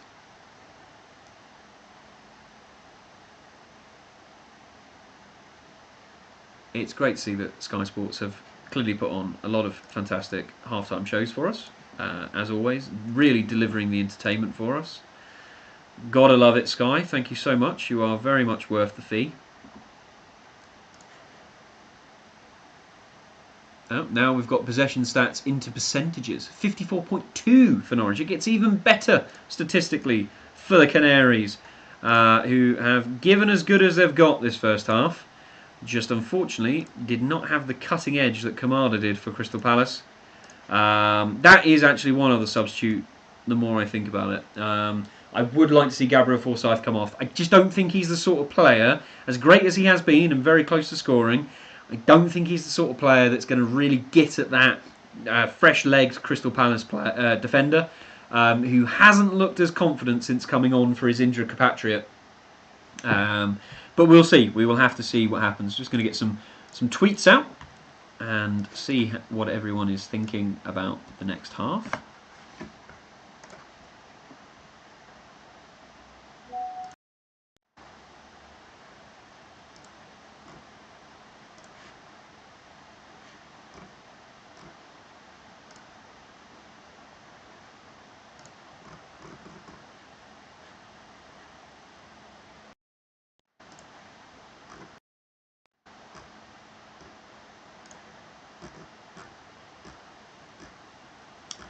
If we are able to get through to the third round as well, what are you looking for? You know, do you want another Premier League outfit? Would you like to see us come up against an easy opponent at home? You know, give us a good chance of being able to, you know, get through to the fourth round. You know, and build up a little bit more head of steam, a little bit more confidence in the team. Yeah, I mean, hit me with it. What team would you like us to get if we are able to make it through to that third round? How's Hernandez playing? Elliot, I think he's playing great. Unfortunately, we just haven't been hitting him too much. There was one bit just before Forson got himself injured, where he just took a little touch on his chest and he knocked it over, and Hernandez was straight in behind, squared it to Cernak. His shot was saved very well by Henderson, and then the rebound, Gabriel Forsyth put off the post, are one really big chance in the second half. In the first half. I think Hernandez looked good. I don't think he's as much of a squad player as maybe he has been in the past. I think in Johannes' style of play, Hernandez coming on for half an hour, 45 minutes a game, he can absolutely do a lot of damage. I mean, at Sheffield United at the weekend, he was so close. He just had that ball just clipped away from his feet. He was so close from setting himself just outside the 6-yard box, able to square it to Sargent, and we would have won that game 2-1 late on in the evening. But yeah, no, I think he's played well, played really well. And look, like I said, when we saw him on the ball a few times, getting his head down and having a run, he's the only reason we're here. Let's be honest. Those 2 goals against Stevenage were very much needed in the end. So, a few Crystal Palace fans, I still need. I want to find an answer. I don't know if I can find the answer now, because obviously the game is currently on, as to how much these tickets cost. Because it feels quite a bit of a shame that there's so many empty seats. Palace. Let's go to Crystal Palace's website. They might have ticketing news on there. Crystal Palace.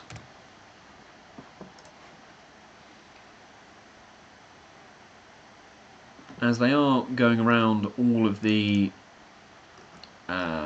fans and showing us as much of the empty seats as possible. It is very, very much what I would expect, though, where you've got a lot of families, young kids, getting an opportunity to see their team play, which is always lovely. I am now obsessed to find out. There we go. Couple tickets for Selhurst Park. Now on general sale. Oh, it's only £15. Only £15 for the Crystal Palace. Bit cheeky then to charge us 23 quid, but que sera. Yeah, 15 quid and unable to sell out a bit more of the stadium. Bit of a shame, really. I would love to see what the official figures are at the end of the game. Anyway, right, let me know, as I say, in the comments, what you guys think the second half will entail. Who do you think is coming on for both teams? Who's going to be coming off? Who do you think is going to be the better team? And what do you think the final score is going to be based on that first half? As the Norwich players are, well, they're not they're not congregating in the tunnel, because very famously Crystal Palace just has a corner that everyone stands in and then walks onto the pitch. Ridenhauser is with the guys, giving a little chat to Kellen Fisher. It looks like everyone is the same there, coming on for Norwich. Yeah, it is the exact same team as the Crystal Palace players can't start to ooze out of their tunnel.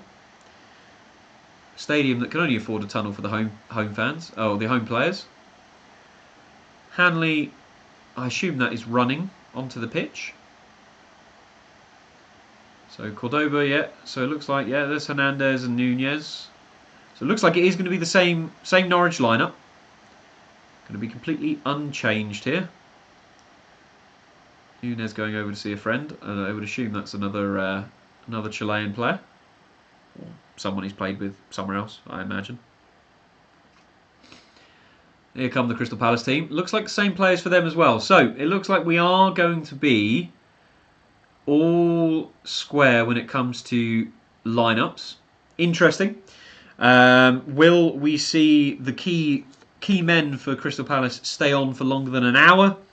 How far does Glasner go with this confidence that these first team players can play 3 games this week? As Just Enjoying YouTube put out earlier, they have, of course, Crystal Palace have, of course, got Chelsea this weekend.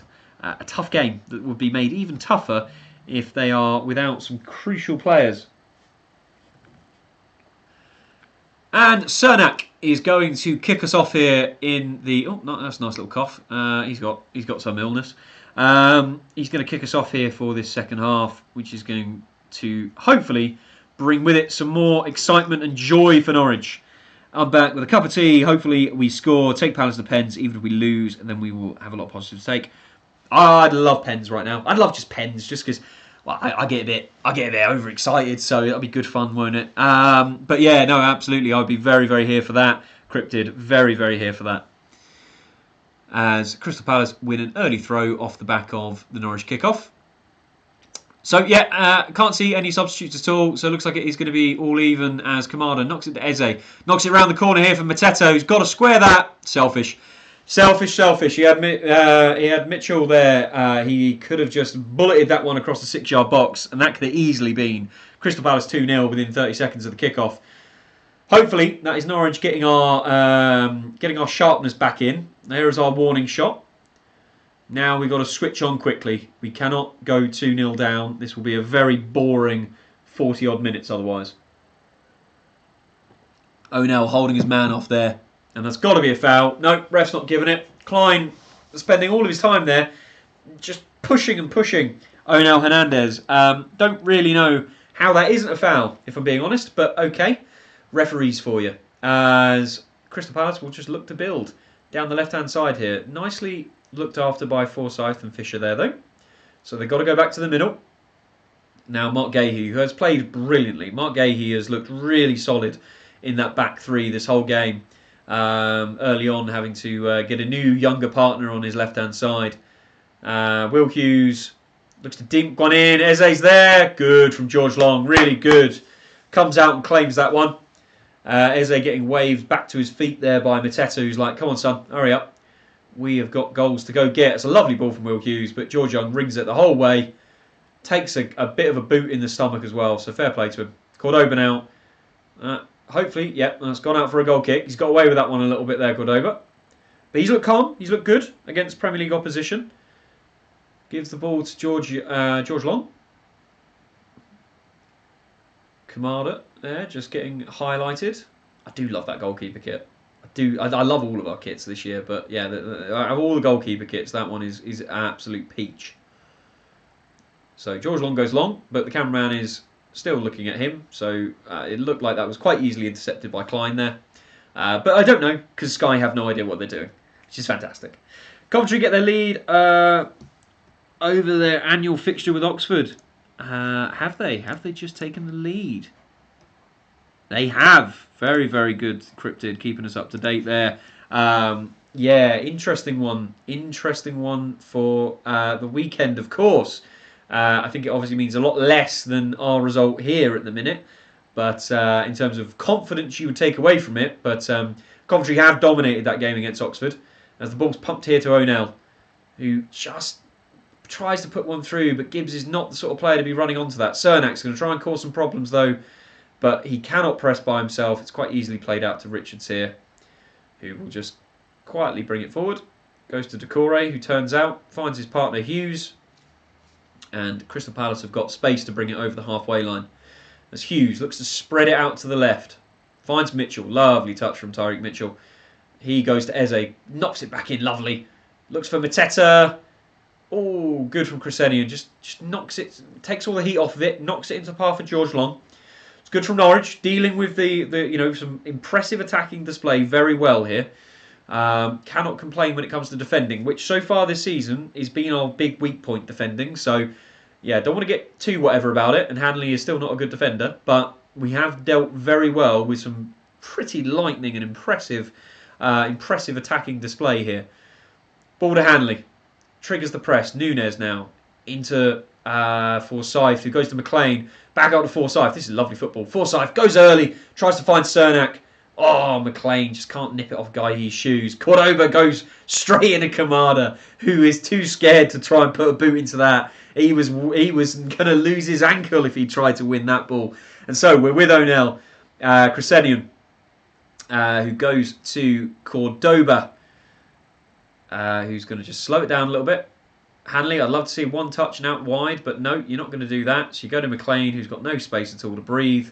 Cordoba, nice. Crescenian just held the space. Keeps hold of the ball now as Kamada has to track back for him.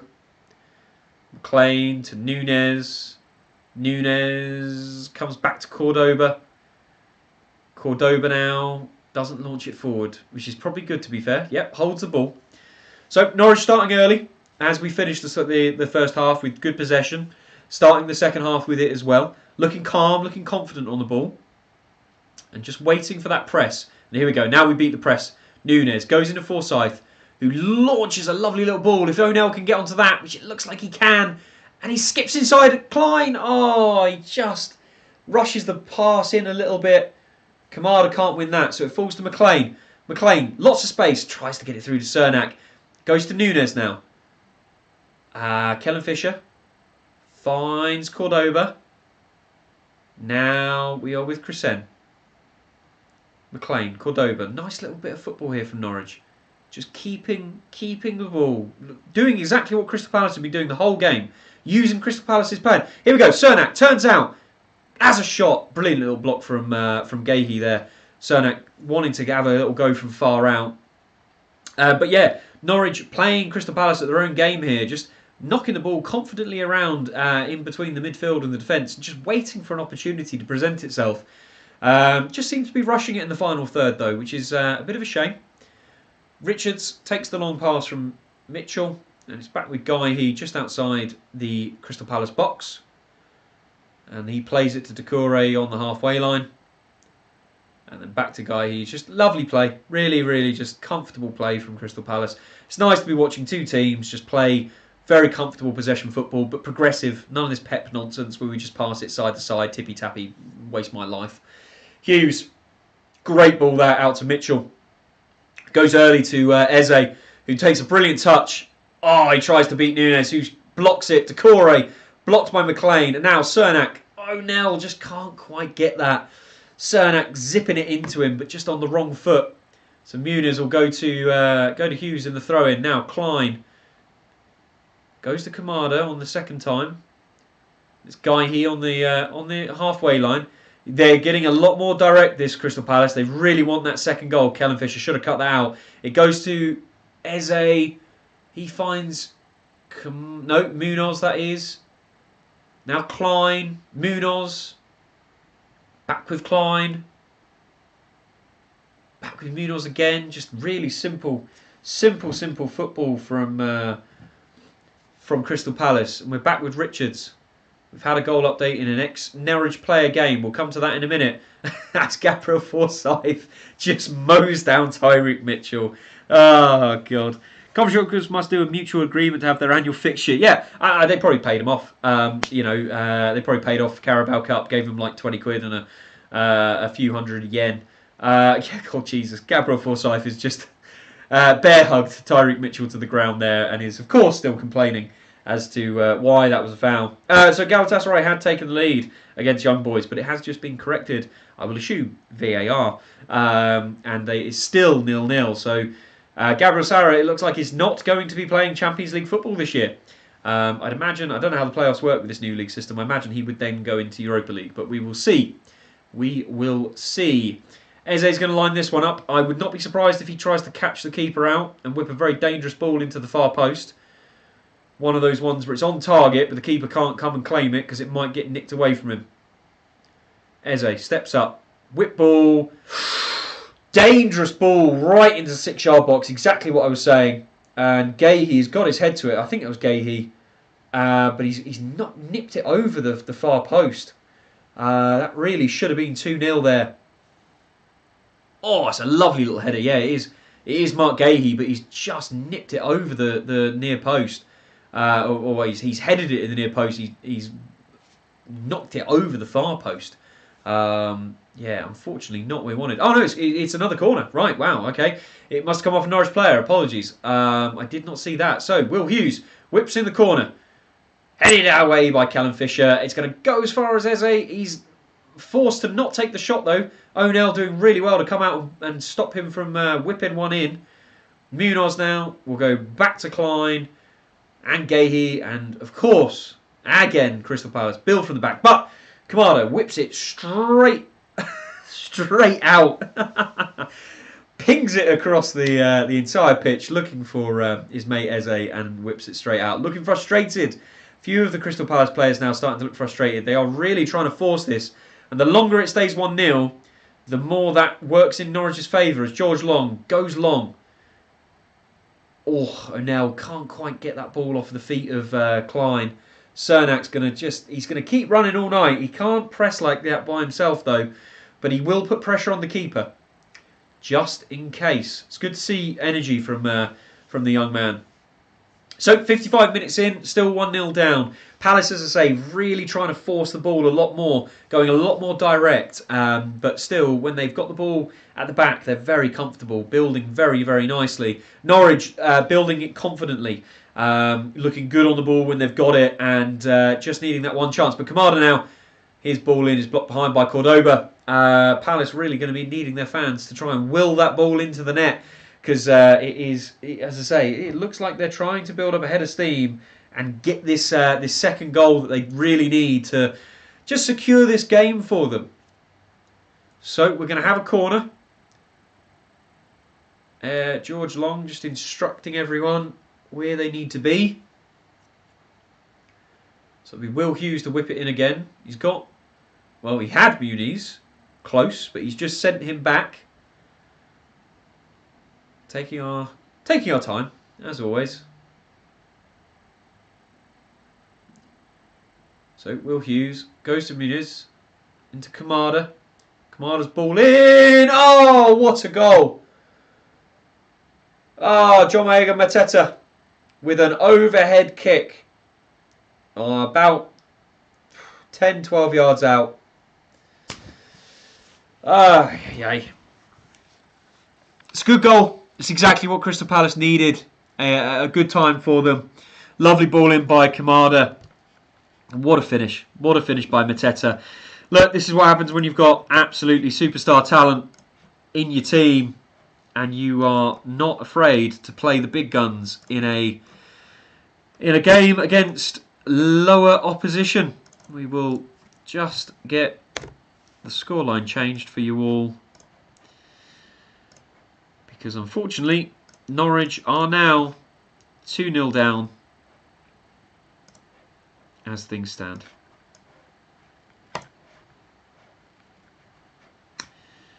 Well, I think it's safe to say that's definitely going to be an early front runner to goal of this round, as Doyle has just come on for Crescent. So Johannes is not giving up this game. I'm going to have to make another another tweak of the overlay. We will quickly just get Doyle put into Crescent's position. There we go. I'll just quickly download this as Cordoba is on the ball and is going to skip away from his man.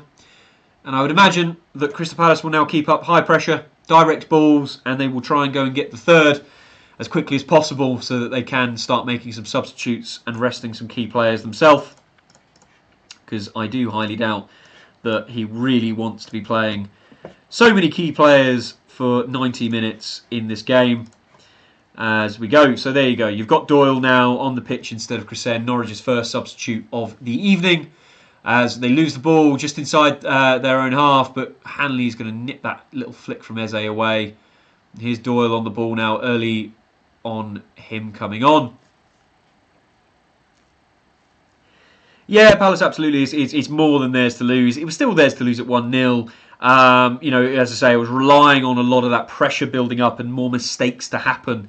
But yeah, it is really theirs to lose now. But we have seen weirder miracles happen as Norwich fans, as Cernak looks to find Callum Fisher, who's somehow got himself offside the right back. Blackpool now winning against Blackburn. Oh wow, that is a turn up for the books there, Elliot. We will just quickly go and have a little look at who has been scoring those goals. So Blackpool are now in front, yes, thanks to Coulson and Beasley. We will do a little run around all of the scores when there is a decent break in play, but there's some interesting ones having a little flick through, definitely. The round of two having some interesting games popping up. Just have a little look at the live stream control. So again, yeah, thank you all for turning out this evening and joining me for the game, as Kamada is looking to try and put this one to bed. Eze, oh, Cordoba just gets in the way of that shot. And now Norwich look to break. And it's Doyle. Still Doyle, who finds Cernak. Cernak! Oh, I saved! Oh, I saved again! Oh, what? Nunes fights for the ball and it's a foul. Oh, it was a brilliant break from Norwich. Cernak down the right, released by Doyle. Oh, and his shot saved brilliantly by Henderson, who gets up for the second save. I think that was Doyle on the rebound, who could have had his first Norwich goal. Both of them could have. Oh, brilliant save. And a brilliant save on the rebound as well. Oh, it's so unfortunate. Wow. Norwich, unfortunate to not have it back to 2-1. Cryptid after that. Yeah, 3-1. I could definitely see that. Oh, it's Mateta nearly squeezing in at the back post. Gabriel Sara is now off for Galatasaray, just in case anyone is interested in our former player Gabi Sara, also playing tonight. Wow, wow indeed, Cryptid, wow indeed. That was close. That was a lot closer than the Forsyth chance. And again, Norwich so unfortunate and just ruining these missed chances in this game tonight. It is painful. Painful, painful. I'll just quickly mute SofaScore on my phone so it doesn't tell me any early goals. Just realised what the buzzing was before Crystal Palace took the lead. Ah, lovely George Long. Dominating in the box. Love that old boy. And he's just going to hold that, tell Mateta to do one, and then he will pick a decent pass. Really want a goal for us in this game. I really want a goal because so far I've done 2 watch-alongs and I haven't been able to put Norwich scoring a goal. I really want a goal though, absolutely, as well, just to really mix it up. If we can get a goal in the next 10 minutes, I don't dispel our chances that we can get it back to 2-2. But we really need to get in there and get our teeth stuck in, as Doyle is doing everything he can. Has a deep ball there, but it's going to go all the way through to George Long. And what I have also realised is Gabriel Forsyth is off, and Oscar Schwartz, who I said I absolutely do not have a picture for just yet, has actually come on. And it was him, apologies, who came close to scoring on the rebound. So I'll just quickly save a picture of him. We will get him in his Norwich kit, I'm sure, very soon. As there he is, little touch from him. Dogmatic little player there already. That's nice from Eze there to Mitchell.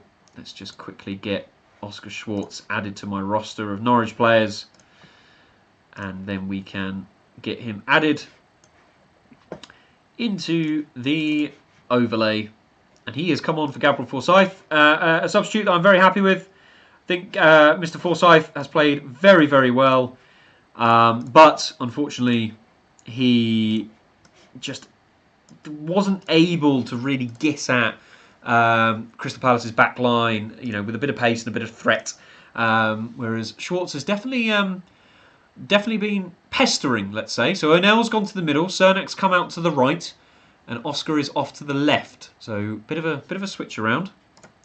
As Tyreek Mitchell's in here now, squares it across, Kamada lays it back, Hughes, it's bobbled up, it's out for a corner. So I think what we will do as well is we'll just quickly move these players around before I update the lineup. So bear with me. Put O'Neill through the middle there. And we'll just get Cernak out to the right.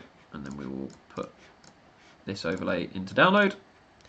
And we'll get our team sheet updated. So that everyone just joining, you will have a nice live up-to-date score and team.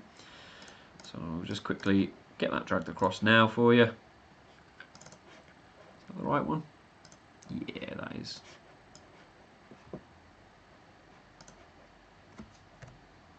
Oof! Mateta with a flicked header there. Just scathing over the post. Mateta is an absolutely fantastic player. The fact that we have been able to keep him as quiet as we have. Oh, Eze with a fantastic shot. Fantastic shot there. Right, hurry up, Ollie. Football is being played. There we go. Right, stop messing around now with Canva. We are all up to date. There is your team. As the ball is played up to O'Neill, who does a really good job to keep it alive, but Hughes is going to mop that one up. Mateta turns into the space, goes out wide for Mitchell, who is going to pick that up in space and whip a lovely ball in.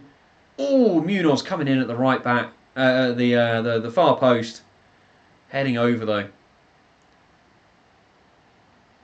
Lovely ball from Tyreek Mitchell. Just a little bit too high for Mateta, who'd moved to the near post there. I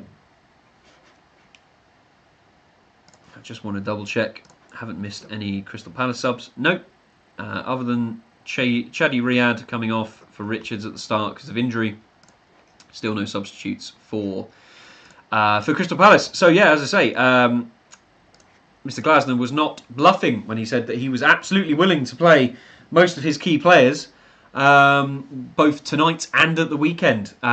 He feels that playing on Sunday and having 5 days between now and then is more than enough time to recover.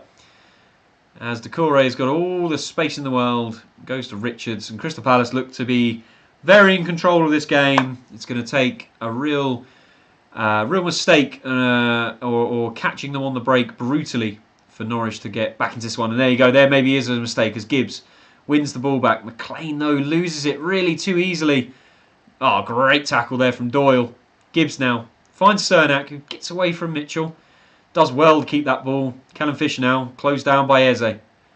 That's really good from Norwich there. Breaking away from the press. Cordoba now finding McLean. And now Nunez. Doesn't have the space to get into midfield there. So goes back to Cordoba. Does well. Calls Oscar Schwartz in. Gets the ball out to him. Just to break out the press a little bit there. And there we go. Schwartz into Cernak. Gets away from his man, but loses that too easily. That's a terrible, terrible random punt there from Mateta. It was a great pass to O'Neill, who's now getting his way up the pitch. Goes into Nunez. Nunez has a hit. And it looks like that has gone a mile wide there from Nunez. That was a terrible, terrible shot.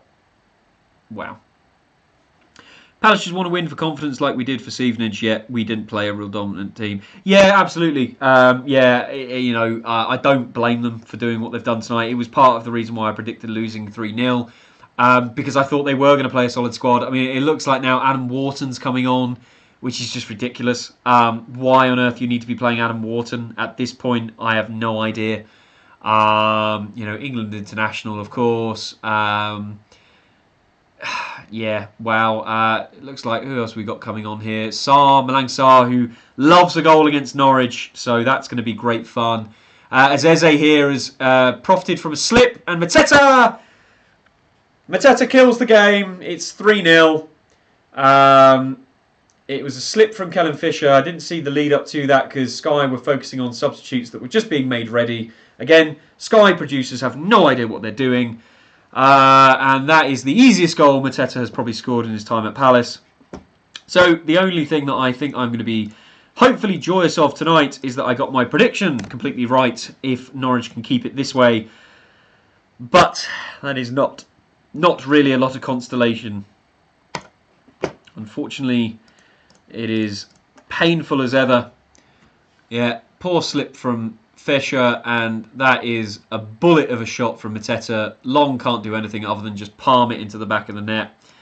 There was nothing at all that he could have done there, and that is going to be it. I just can't see at all Norwich coming back into this. The best we can get is a consolation goal.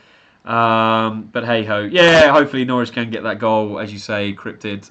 You never know, and it'd be nice for one of the new boys to get a goal. You know, that's got to be something at least. But it's going to take a lot because Palace have looked very comfortable, and the fact they're bringing on players like Wharton, as I say, looks like Sarr's coming on here as well. It really looks like Glasner is just using us as an opportunity to build up a lot of confidence here.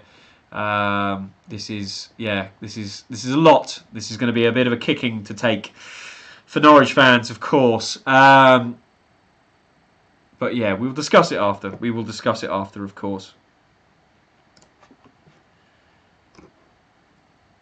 Still, Mateta staying on as well, so getting his opportunity to, of course, go and get a hat-trick, which I'm sure he would love to do. Feel bad for the away fans having to listen to the Meta song. Yeah, I'm sure. I feel bad for the away fans who've made such a long trip and they so far have not had too much to cheer. A couple close chances, but no goals. And yeah, really from minute 10, I would say Norwich have not really been in this game. And they look like they're going to get pressed to high hell here. Long, just playing out. So Doucouré's gone off for Lerma. So another fantastic Premier League quality player. As Mitchell has Cernak all up and done there. Eze now. Oh, lovely little ball there from Eze. Sarr. Oh, just puts it over. Wow. Sarr nearly taking all of 30 seconds to score against Norwich with his first touch. Jesus. Taking the absolute mick he is. Messer still thinks he's playing Olympic under-21 squads. I mean, yeah. I mean, I took the mick out of him earlier for missing a chance, for feeling like he was playing still against under-21s, but he's bit me for that one, scoring two quite lovely goals. One, just a very simple finish, that third one, but his second one, absolutely beautiful. Beautiful goal. So 70 minutes in, Norwich struggling, 3-0 down now, and really just probably waiting for the coach back home or up to Coventry. It depends, I guess, what we're planning on doing. Doyle now with Cordoba. Palace now with fresh legs, just looking to press every single time. Oscar Schwartz here does well, keeps the ball. Doyle launches it forward, but Hernandez had made a run in behind Guy. He just said, "No, I'll easily mop that up." So Eze turns, goes to Mitchell, who goes for the shot. It's blocked nicely by Fisher. Now O'Neill into Nunes. This is nice from Norwich though, and that's a nice little ball, but Klein is there just to clear up, make sure that Nunes does not have an opportunity to run through on goal. And that's where you've got fantastic Premier League experience, ex-Liverpool player, been a fantastic servant for Crystal Palace for a long time at top level. Now Doyle, Schwartz, does well, keeps hold of it. Schwartz has looked good. He's looked confident for a young lad who's come into a very difficult game for his first minutes. So that's positive. And Nunes will look for him. He's made a good run here. Schwartz brings it down lovely here. Taking on Klein. Does well. Oh, but Cernak's not there for that ball. Yeah, some big boys, absolutely, and a few championship teams. When I last looked, were heading out as well. So, yeah, I'm not. You know, we'll talk about it after, as I say, definitely. But I'm not too upset from at least the performance point of view and the way that we've gone about this game and what I feel it gives me looking towards Johannes, how he goes about the future of Norwich City. As we look to build again, Callum Fisher here, but Palace they've seen their opportunity to launch the press. Cordoba for his first 70 minutes as well. Solid start. He's done very, very well up against three fantastic quality players. We're now 5 with the with Sarr coming on, and even Muniz and Kamada have caused him problems. So now Oscar Schwartz. It's Doyle. Sorry, Doyle doing fantastically well there. Try to play one in there for McLean, but he's not going to get to that, and that is going to be now brought away by Crystal Palace. Mitchell finds Eze. Oh, and this is the position Eze loves to be in. Skips around McLean, and he's running away from Fisher, who's done really well just to catch up and just push him wide very, very nicely. It's good from the young man against a very talented opposition tonight. So Eze goes, okay, we'll just do some little triangles here, and we'll wait for something to materialise. Oh, and he's spotted a little hole there, but Schwartz goes, nope, see you later. You're not getting through there. So Lerma and Richards interchange some passes.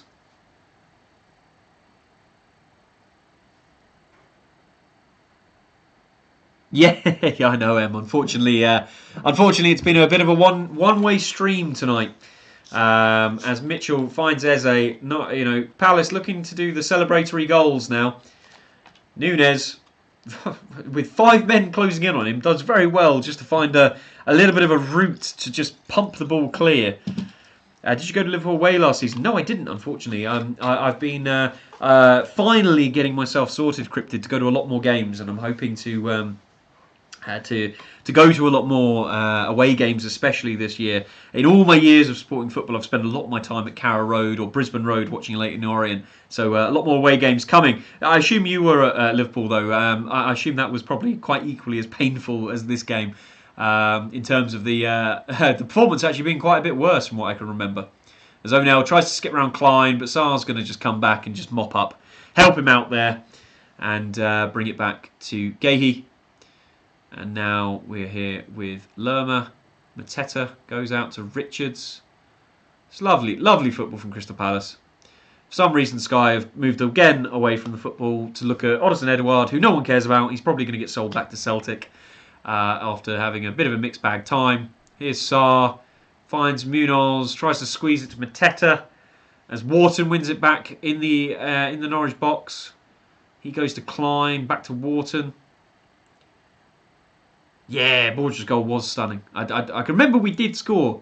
And was that 1-1 or was that to make it 1-0? I can't remember. I feel like it was 1-1, wasn't it? That got that back to Cryptid. Oh, we got our first yellow card of the evening. Munoz going into the book for Crystal Palace. So finally the cards are out, at least. Hasn't really been a dirty game, to be honest. Not gonna moan at the ref. I think he's managed it very well. But yeah, that's quite an obvious foul on Doyle there. Bit pestilent as well to just bounce the ball off the floor. So Daniel Muniz goes in for a booking. And Norwich will just look to build from the back. Palace playing, as I say, a very high line now. Oh, that was very, very fortunate there for Norwich. Now Schwartz coming away with the ball. Goes wide. That's a terrible pass to Fisher, but he's made the most of it. Got it back to Nunez. Fisher now. Oh, lovely little roulette turn, but just gets the ball away from him. And now Cernak wins it high. Finds Hernandez. Hernandez fighting for it.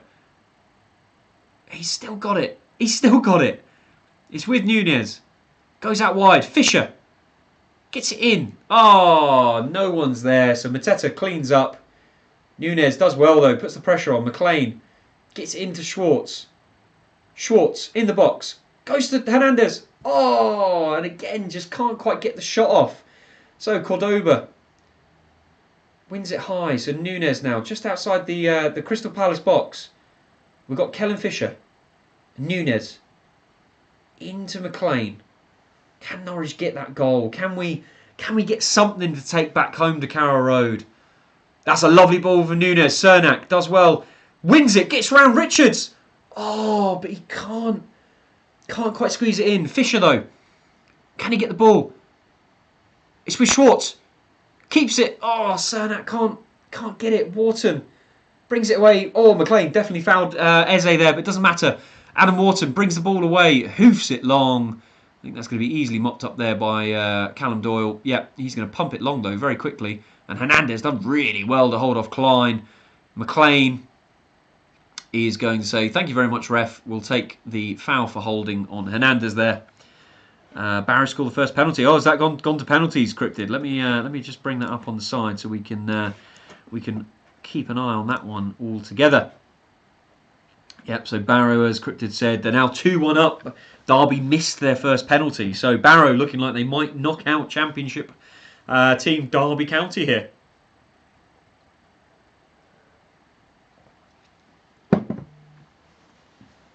So Munoz is going to come off. Looks like Kelly's coming on. Another player with fantastic Premier League experience. As Leyton Orient, my second team, as I've said a few times tonight, they've beaten Millwall. Come on, the O's. So 2-2 now. Derby scoring their third penalty, but still potentially behind here. Barrow looking to knock out one of the Championship teams. Nunez going to go all the way back to Long in goal. Let's just make that a little bit bigger so we can see that easily. And yes, we've got Joel Ward coming on. We've still only had 3 substitutes. One that was enforced as Forson came off with injury, and Kenny McLean coming on for him, who has played really well. Barrow have now made it 3-2 on penalties. Still with a 1-goal advantage there for Barrow. Looking like they, if they can keep perfect penalties, they will be in the next round and knocking Derby out, which is a very, very impressive result. It's a poor ball there. So Crystal Palace will win it in the Norwich half and very easily just go back to Joel Ward. I think they'll probably look to slow the pace down now, Palace. You know, they don't need any goals, 10 minutes left. Nothing silly. Keep a clean sheet for confidence as well. And just carry this game through. Joel Ward now just knocking it back and forth between Gahey and Richards. Derby have missed their 4th penalty. So Barrow have now got the opportunity to finish this, and if they score this, they will be through. So pending a scalp here, as Gahey finds Eze, and that's going to be out for, I think, a Norwich throw. Yeah, that is a Norwich throw-in. Nunez is going to retrieve the ball. Norwich fans in good voice there. That's nice to see. It's a long trip for those lads for a late evening. And a very hard game to watch. Not because of Norwich's performance. Very simply, just a hard game to watch because of the result. And we're playing a good team. Barrow have actually missed their 4th penalty, so they'll have another chance to win it. And Derby will have to score to have any chance of staying in this round. So yeah, interesting one at Barrow at the minute. So Callum Doyle interchanging passes with Liam Gibbs. Schwartz gets that one under his feet. Callum Fisher's going to have to recover here. Does well. Cernak is going to knock it back to Kellen Fisher. It's Good recovery there from Norwich. McLean and Nunes now. Lovely little outside of the ball, outside of the football there from Nunes to Doyle and Cordoba and Nunes, and some lovely little passes. Schwartz going to turn, Cernak there, going to turn out, go to Fisher, who will come back to Hanley and Cordoba. He can go out wide. Yep, nice and easy there to Doyle, who's got the little pass to Gibbs. Nunes and Doyle and Schwartz. And Doyle, this is nice football from Norwich. Little flick there though from Gibbs, doesn't quite come off. And so Lerma, with all his experience, will just pick the ball up, carry it into space. Oh, and Derby have missed their 5th penalty. Terrible penalties there from Derby. Sees them crash out against Barrow. Barrow go through to the next round. And going to enjoy themselves a little bit of a cup run there then. So yeah, fair play to Barrow. Unfortunately, Norwich will not be joining them, but hopefully, with fantastic fans all going down to South London this evening, hopefully Norwich can at least give them a goal to take back home. Yeah, Barrow have won cryptid. Very solid result for them, even if it is on penalties. So, double change here. Borja Sainz and Jack Stacey coming on. A bit confused by this one, if I'm being honest. The game's gone. Yeah, don't know. Don't know what to make of that one. Again, I think I've just got a real hook up in my head. Having seen Forson go down with an injury, that just worries me. That worries me that we're going to see 2 more injuries. But Nunes off for Stacey. I would imagine that means Callum Fisher is going to go into the middle of the park. And I would imagine that Sainz has come on for Cernak. No, interesting. Okay, looks like Stacey is going into right wing, which is an interesting choice. And Cernak was on, off for Sainz. So I don't really know how this is all going to line up. But what I will do is just put the players on. We've only got 10 minutes left, and if I can work out where they're meant to be, I will then switch it all around. But yeah, it is very much looking like Sainz on for Cernak, and then Stacey has come on for Nunes. I'm happy with the idea of resting Nunes. Not going to lie about that, absolutely. As Eze looking dangerous, cutting on in the inside, goes for the shot, makes it 4. So I won't download that. That's a lovely finish by Ibritse Eze, who makes it 4-0 to the Eagles.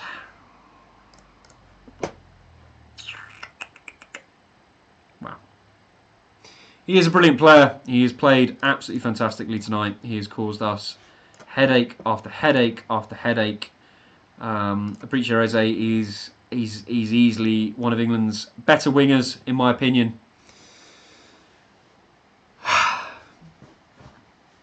Unfortunately, this is the way the cookie crumbles sometimes, isn't it? Lovely goal from Eze. Just cutting in the inside. Takes a little bit of a deflection off of... actually might have taken a deflection off of Lerma there. So whether he'll try and claim that goal, we'll have to see. But Eze, I'm sure, won't let him have it. I think it should quite clearly be Eze's goal. Yeah, unfortunately, one of those things. So back to what I was saying, Norwich related. Other than us conceding goals, indeed, yeah. I don't know what else to say at this point. This is a good kicking in the teeth, unfortunately, for all Norwich fans.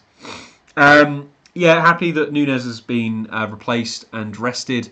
But I don't really want to see Stacey and Sainz going on in a game where we've already had one key injury. Although Sainz now on the ball here, one back by Gibbs, tries to find Gibbs, but it's going to come back to Sainz, who'll find Jack Stacey and interchange passes with Sainz.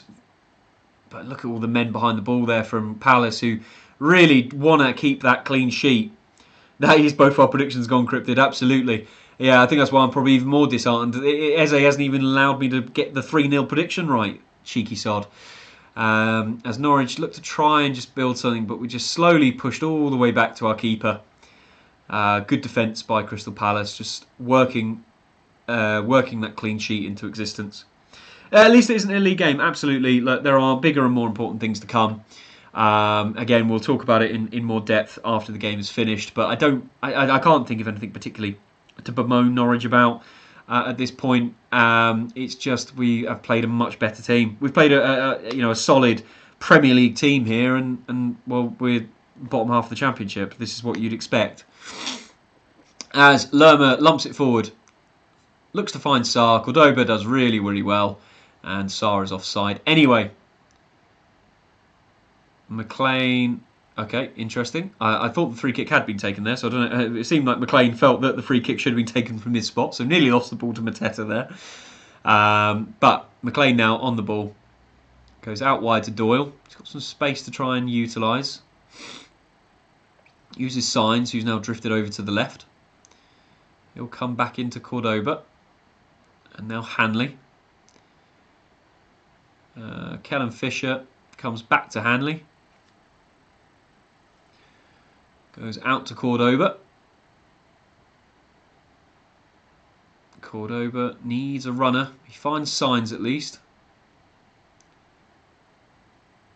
Now Hanley and McLean. Norwich just keeping hold of the ball, just trying to find an outlet, but it's not quite materialising. Crystal Palace look quite happy just to just play the rest of the game like this and just wait for an opportunity to try and nick the ball off Norwich and go on the counter. They don't need goals, and I'm sure they would love a clean sheet. Here we go. Kellen Fisher, though, he's going to get away from Tyreek Mitchell, and he's going to get away from Lerma and draw the foul. Lovely there by Kellen Fisher. He has played very, very well, the young man, coming up against really hard opposition for a young right back, and he has won a yellow card there for Lerma as well. So enjoy that one for your cameo on the pitch. At least in league game. So yeah, couldn't be worse losing to Stoke or losing to Barrow. Absolutely, yeah, absolutely. At the end of the day, and again, both Derby and Middlesbrough, from what I could see, played pretty strong squads. So preaching to the choir definitely with this one, Cryptid. I agree with you entirely. We have definitely got some good positives to talk about. Alongside the fact that we've lost 4-0 to a Premier League side. Which we will, of course, still cover off. As Gibbs had that ball just go a bit behind him. Wharton thought his chance was there to break the Norwich line. But Norwich are going to come forward. Going to try and create something late on here. Signs. Goes to Schwartz, I think that was, or Doyle. Here's Schwartz. Schwartz now tries to find Signs, but it's cut out by Gahey. Doyle fighting for the ball. As it's pumped forward, Doyle on the ball there. Now Schwartz.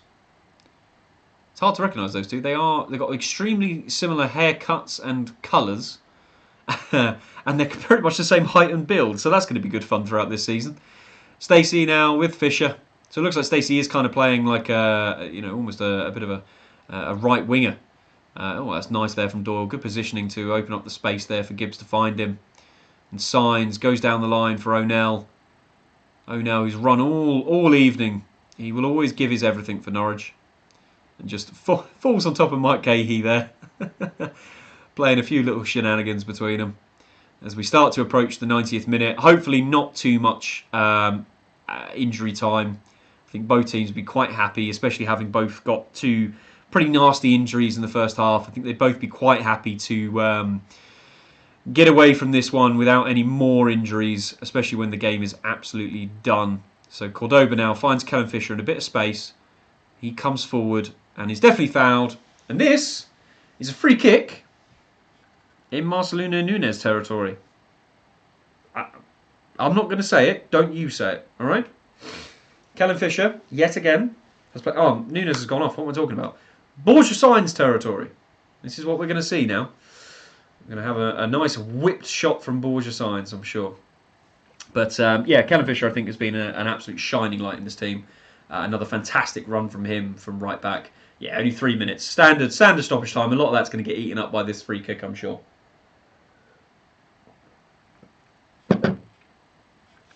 So we've got three players lining up. Grant Hanley and Kenny McLean, I would be livid if I see them take this free kick, as Grant Hanley gives a bit of advice that I'm sure was swiftly ignored, and it's actually going to be Schwartau, or Schwartz as I've been naming him for the past 30 minutes. It looks like it's going to be him, because I don't think Kenny McLean's going to be the one taking this free kick. So let's see what young Oscar has got to offer from set pieces. Will we have someone to rival Marcelino as a set piece taker? Obviously, anything that happens now will definitely be a constellation, but it will make the return journey from London a lot easier for those Norwich fans. So Oscar steps up, and it's straight into the wall. And Eze is going to lose out the ball there to Oscar, who gets it straight to Stacey.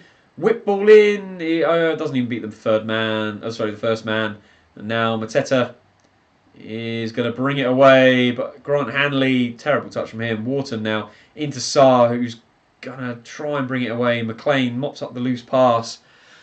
Surprised we have more possession than Palace. Yeah, to be fair, the way we started, we already had, I think, 54% at the half time, and for the first 10 minutes we dominated a lot of the possession as well. So Palace have just been ruthless, to be honest, Cryptid, when it comes to taking their chances, be it on the counter or playing direct football. Bloody Fly trying to make a cameo here tonight. Cordoba now on the ball, only a minute left. I'm sure the referee will not look to long it out much more than 3 minutes. Players looking tired, game is done, so let's blow the whistle in the next 50 seconds, please, ref, as Palace just knocking it around. Norwich not really looking to press. As I say, I think everyone is kind of done with this game now this evening, and we will look to move on with our lives into the more important championship season. Henderson pumps it forward. It's going to fall to Stacey, who does well not to lose out to Mitchell there. Fisher gets away from Eze. Lovely from the young man. Schwartau now. Young Oscar does well. Strives away from Joel Ward. Leaves him in the absolute dust there. Now Onel Hernandez goes to Kellen Fisher. Kellen Fisher finds Liam Gibbs. But that is fantastically defended by Mark Gahey, who is just shoved off the pitch. But that is it. That is full time. The ref's seen enough. Mark Gahey is seeing concrete on the other side of Selhurst Park. And, where do we start? Obviously, look, well done to Crystal Palace. Absolutely fantastic victory for them, 4-0. It's going to give them a lot of confidence going into the Premier League season. They had the absolute cojones to play a strong squad, run the risk of getting some quite key injuries, but get themselves a much needed confidence boost and get the winning feeling back into Selhurst Park. From a Norwich point of view, I was happy with the team that was presented. I'm still a bit peeved that Hanley started over Hills. Hanley wasn't particularly bad. He looked reasonably all right. He was clearly the weak link perceived in that Norwich back line. Every time he touched the ball, the press would start. But I don't really blame him for any of the goals. The first one was a short pass in midfield just in front of him, and the ball was played straight in behind him. The other 3 goals were all just spectacular, to be honest. Mateta's his first goal, an overhead kick about 12 yards out. Que sera. His second goal was just very well worked. As you said, Cryptid, Norwich finishing with 56.6% possession. We'll take from that what we can. And then Eze's goal at the end, yeah, lovely. Just little dancing feet and just a beautiful finish back across the goal. It's just pure talent at the end of the day. So I don't really blame Grant for the defence. I'm very worried about Forson. As I say, a dislocated shoulder. It will be very interesting to hear how quickly we hear about whether that injury is confirmed, as I think it is. Whether or not we will see him this weekend, I'm very dubious. I'd be very surprised if we did. I think we have got some good, good positives to look forward to in Cernak, in Oscar Schwaltau. They both looked very up for it. Doyle, as soon as he came on, he absolutely changed our game as well. He's just so good, so good. I thought Kellen Fisher was absolutely man of the match for Norwich. I think he played brilliantly.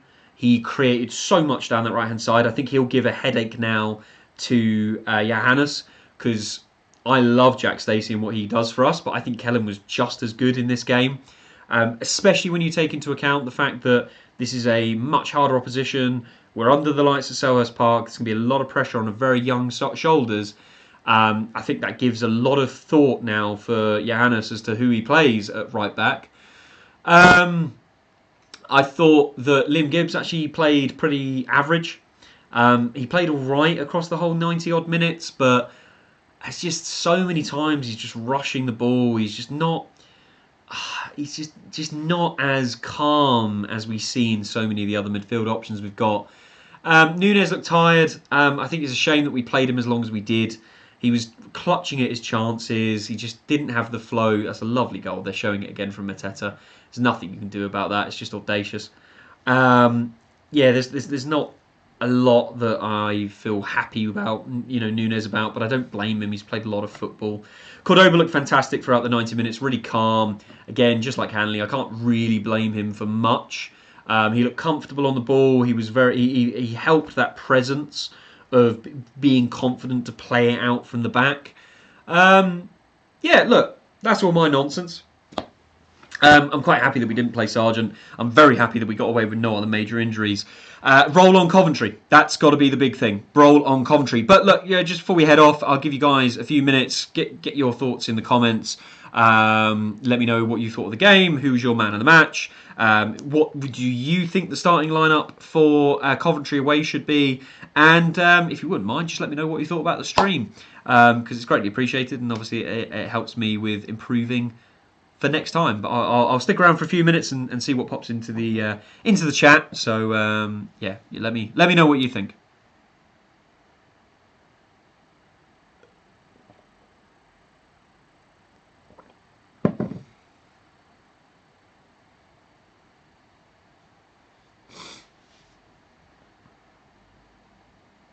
God, Malangsar really could have. He could have had a goal as well himself. Only. I mean, it's got to be in his second kick of the ball, if that. Very, very impressive from the Crystal Palace winger. Oh, here's Eze's goal. Yeah, cutting on the inside. Kellen couldn't really do much about that, and it just bobbles through past George Long. Que sera, sera. Whatever will be. Our Palace may be off to Wembley. Just while you guys are typing away as well, anything that you wish to add before we close off tonight, let's just go through the scores on the doors around the houses. So I'll just open up a new window and I will go to the football tonight. Here we go. And just for those who care, Gabriel Sara will not be playing Champions League football as Galatasaray crash out 4-2 on aggregate against Young Boys. So Stoke absolutely destroyed Middlesbrough 5-0. I'll give you the goal scorers as well. So we had Manhoef, Kumas, Emi and Tezegel, and Manhoef got 2 goals within 4 minutes. Very impressive from the young, from the Stoke man. Barnsley were able to knock out Sheffield United 1-0 thanks to Waters. We heard earlier Barrow were able to knock Derby out on penalties. Blackpool were able to knock out Blackburn 2-1. They scored both their goals to turn the game around within 5 minutes. So a lot of shocks here. Even the all championship fixture of Middlesbrough versus Stoke, I think most people would have Middlesbrough being favourites there. Brighton destroyed Crawley. They won 4-0. Crawley even went down to 10 men at the end of the game. So you had O'Mahony, Webster, Saramento and Andringa scoring those goals. Coventry were able to get the job done against Oxford. It took a goal from Thomas Asante, though, in the 57th minute. Everton actually ended up with a quite comfortable win against Donny. Beto and Dai and Igrabuna making it 3-0. Fleetwood won 2-1 against Rotherham. Graydon getting 2 goals for them, and McCart getting the early goal for Rotherham. Sheffield Wednesday did great. They went down in the first half in the 18th minute because McJanet putting Grimsby 1-0 up at half time. And it took them until the 53rd third minute to draw level, but then they ended up winning 5-1. I think that's Callum Patterson there, yeah, getting 2 goals, and Valentine getting one late on after Jamal Rowe and Ugbo, getting the 2 goals to get them back ahead. Harrogate lost 5-0 to Preston. Osmanic getting a hat-trick. Fantastic there for Preston to get their season back up and running. With Sam Greenwood also getting 2 goals. Very, very impressive. Leicester won 4-0. Harry Winks, Wilfred Ndidi, Madvidi and Ayew. So strong Leicester team there getting put out. Just having a little look.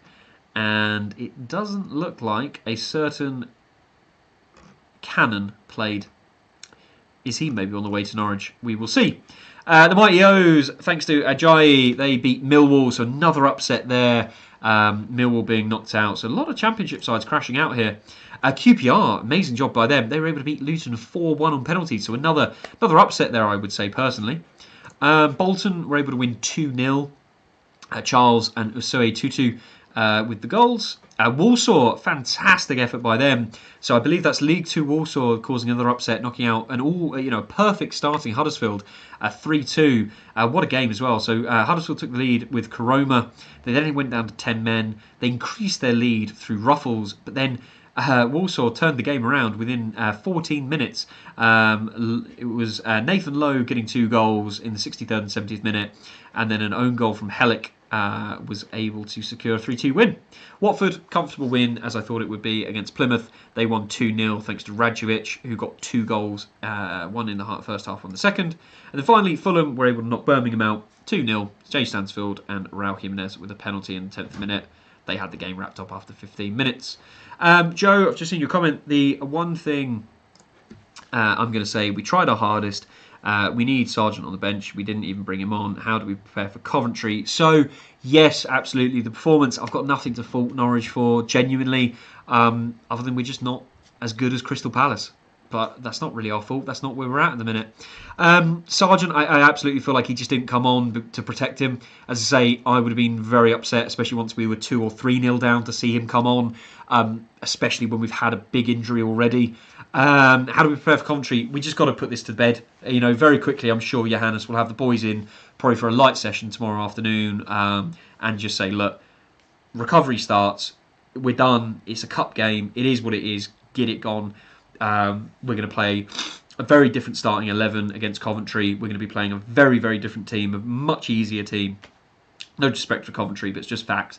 We're going to be playing a much, much easier team than what we've you've got to crack on. The best thing to do with these situations, Joe, is put it behind you by going and winning the next game. Doesn't matter who you lose to, what competition it's in. That's always your best opportunity. So it just makes it even more important now that we crack on and we go and beat Coventry. So look, I'm going to leave it there, guys. We've been on for about 2.5 hours. Thank you for everyone who joined, and for anyone who is watching this retrospectively. I hope you enjoyed. Please do, if you haven't already, drop me a subscription and share this with anyone that you think would find this enjoyable. We're going to be doing plenty of these throughout the season. I'm going to as much football as I can, so there are a lot of matchday vlogs to come, but especially the midweek games or games that I can't quite get a ticket for, absolutely we'll be watching them together. So do drop a subscription. If you don't mind liking the stream as well, that's greatly appreciated. It helps me out massively. Thank you again for all of your lovely comments, and I will see you all in the next one.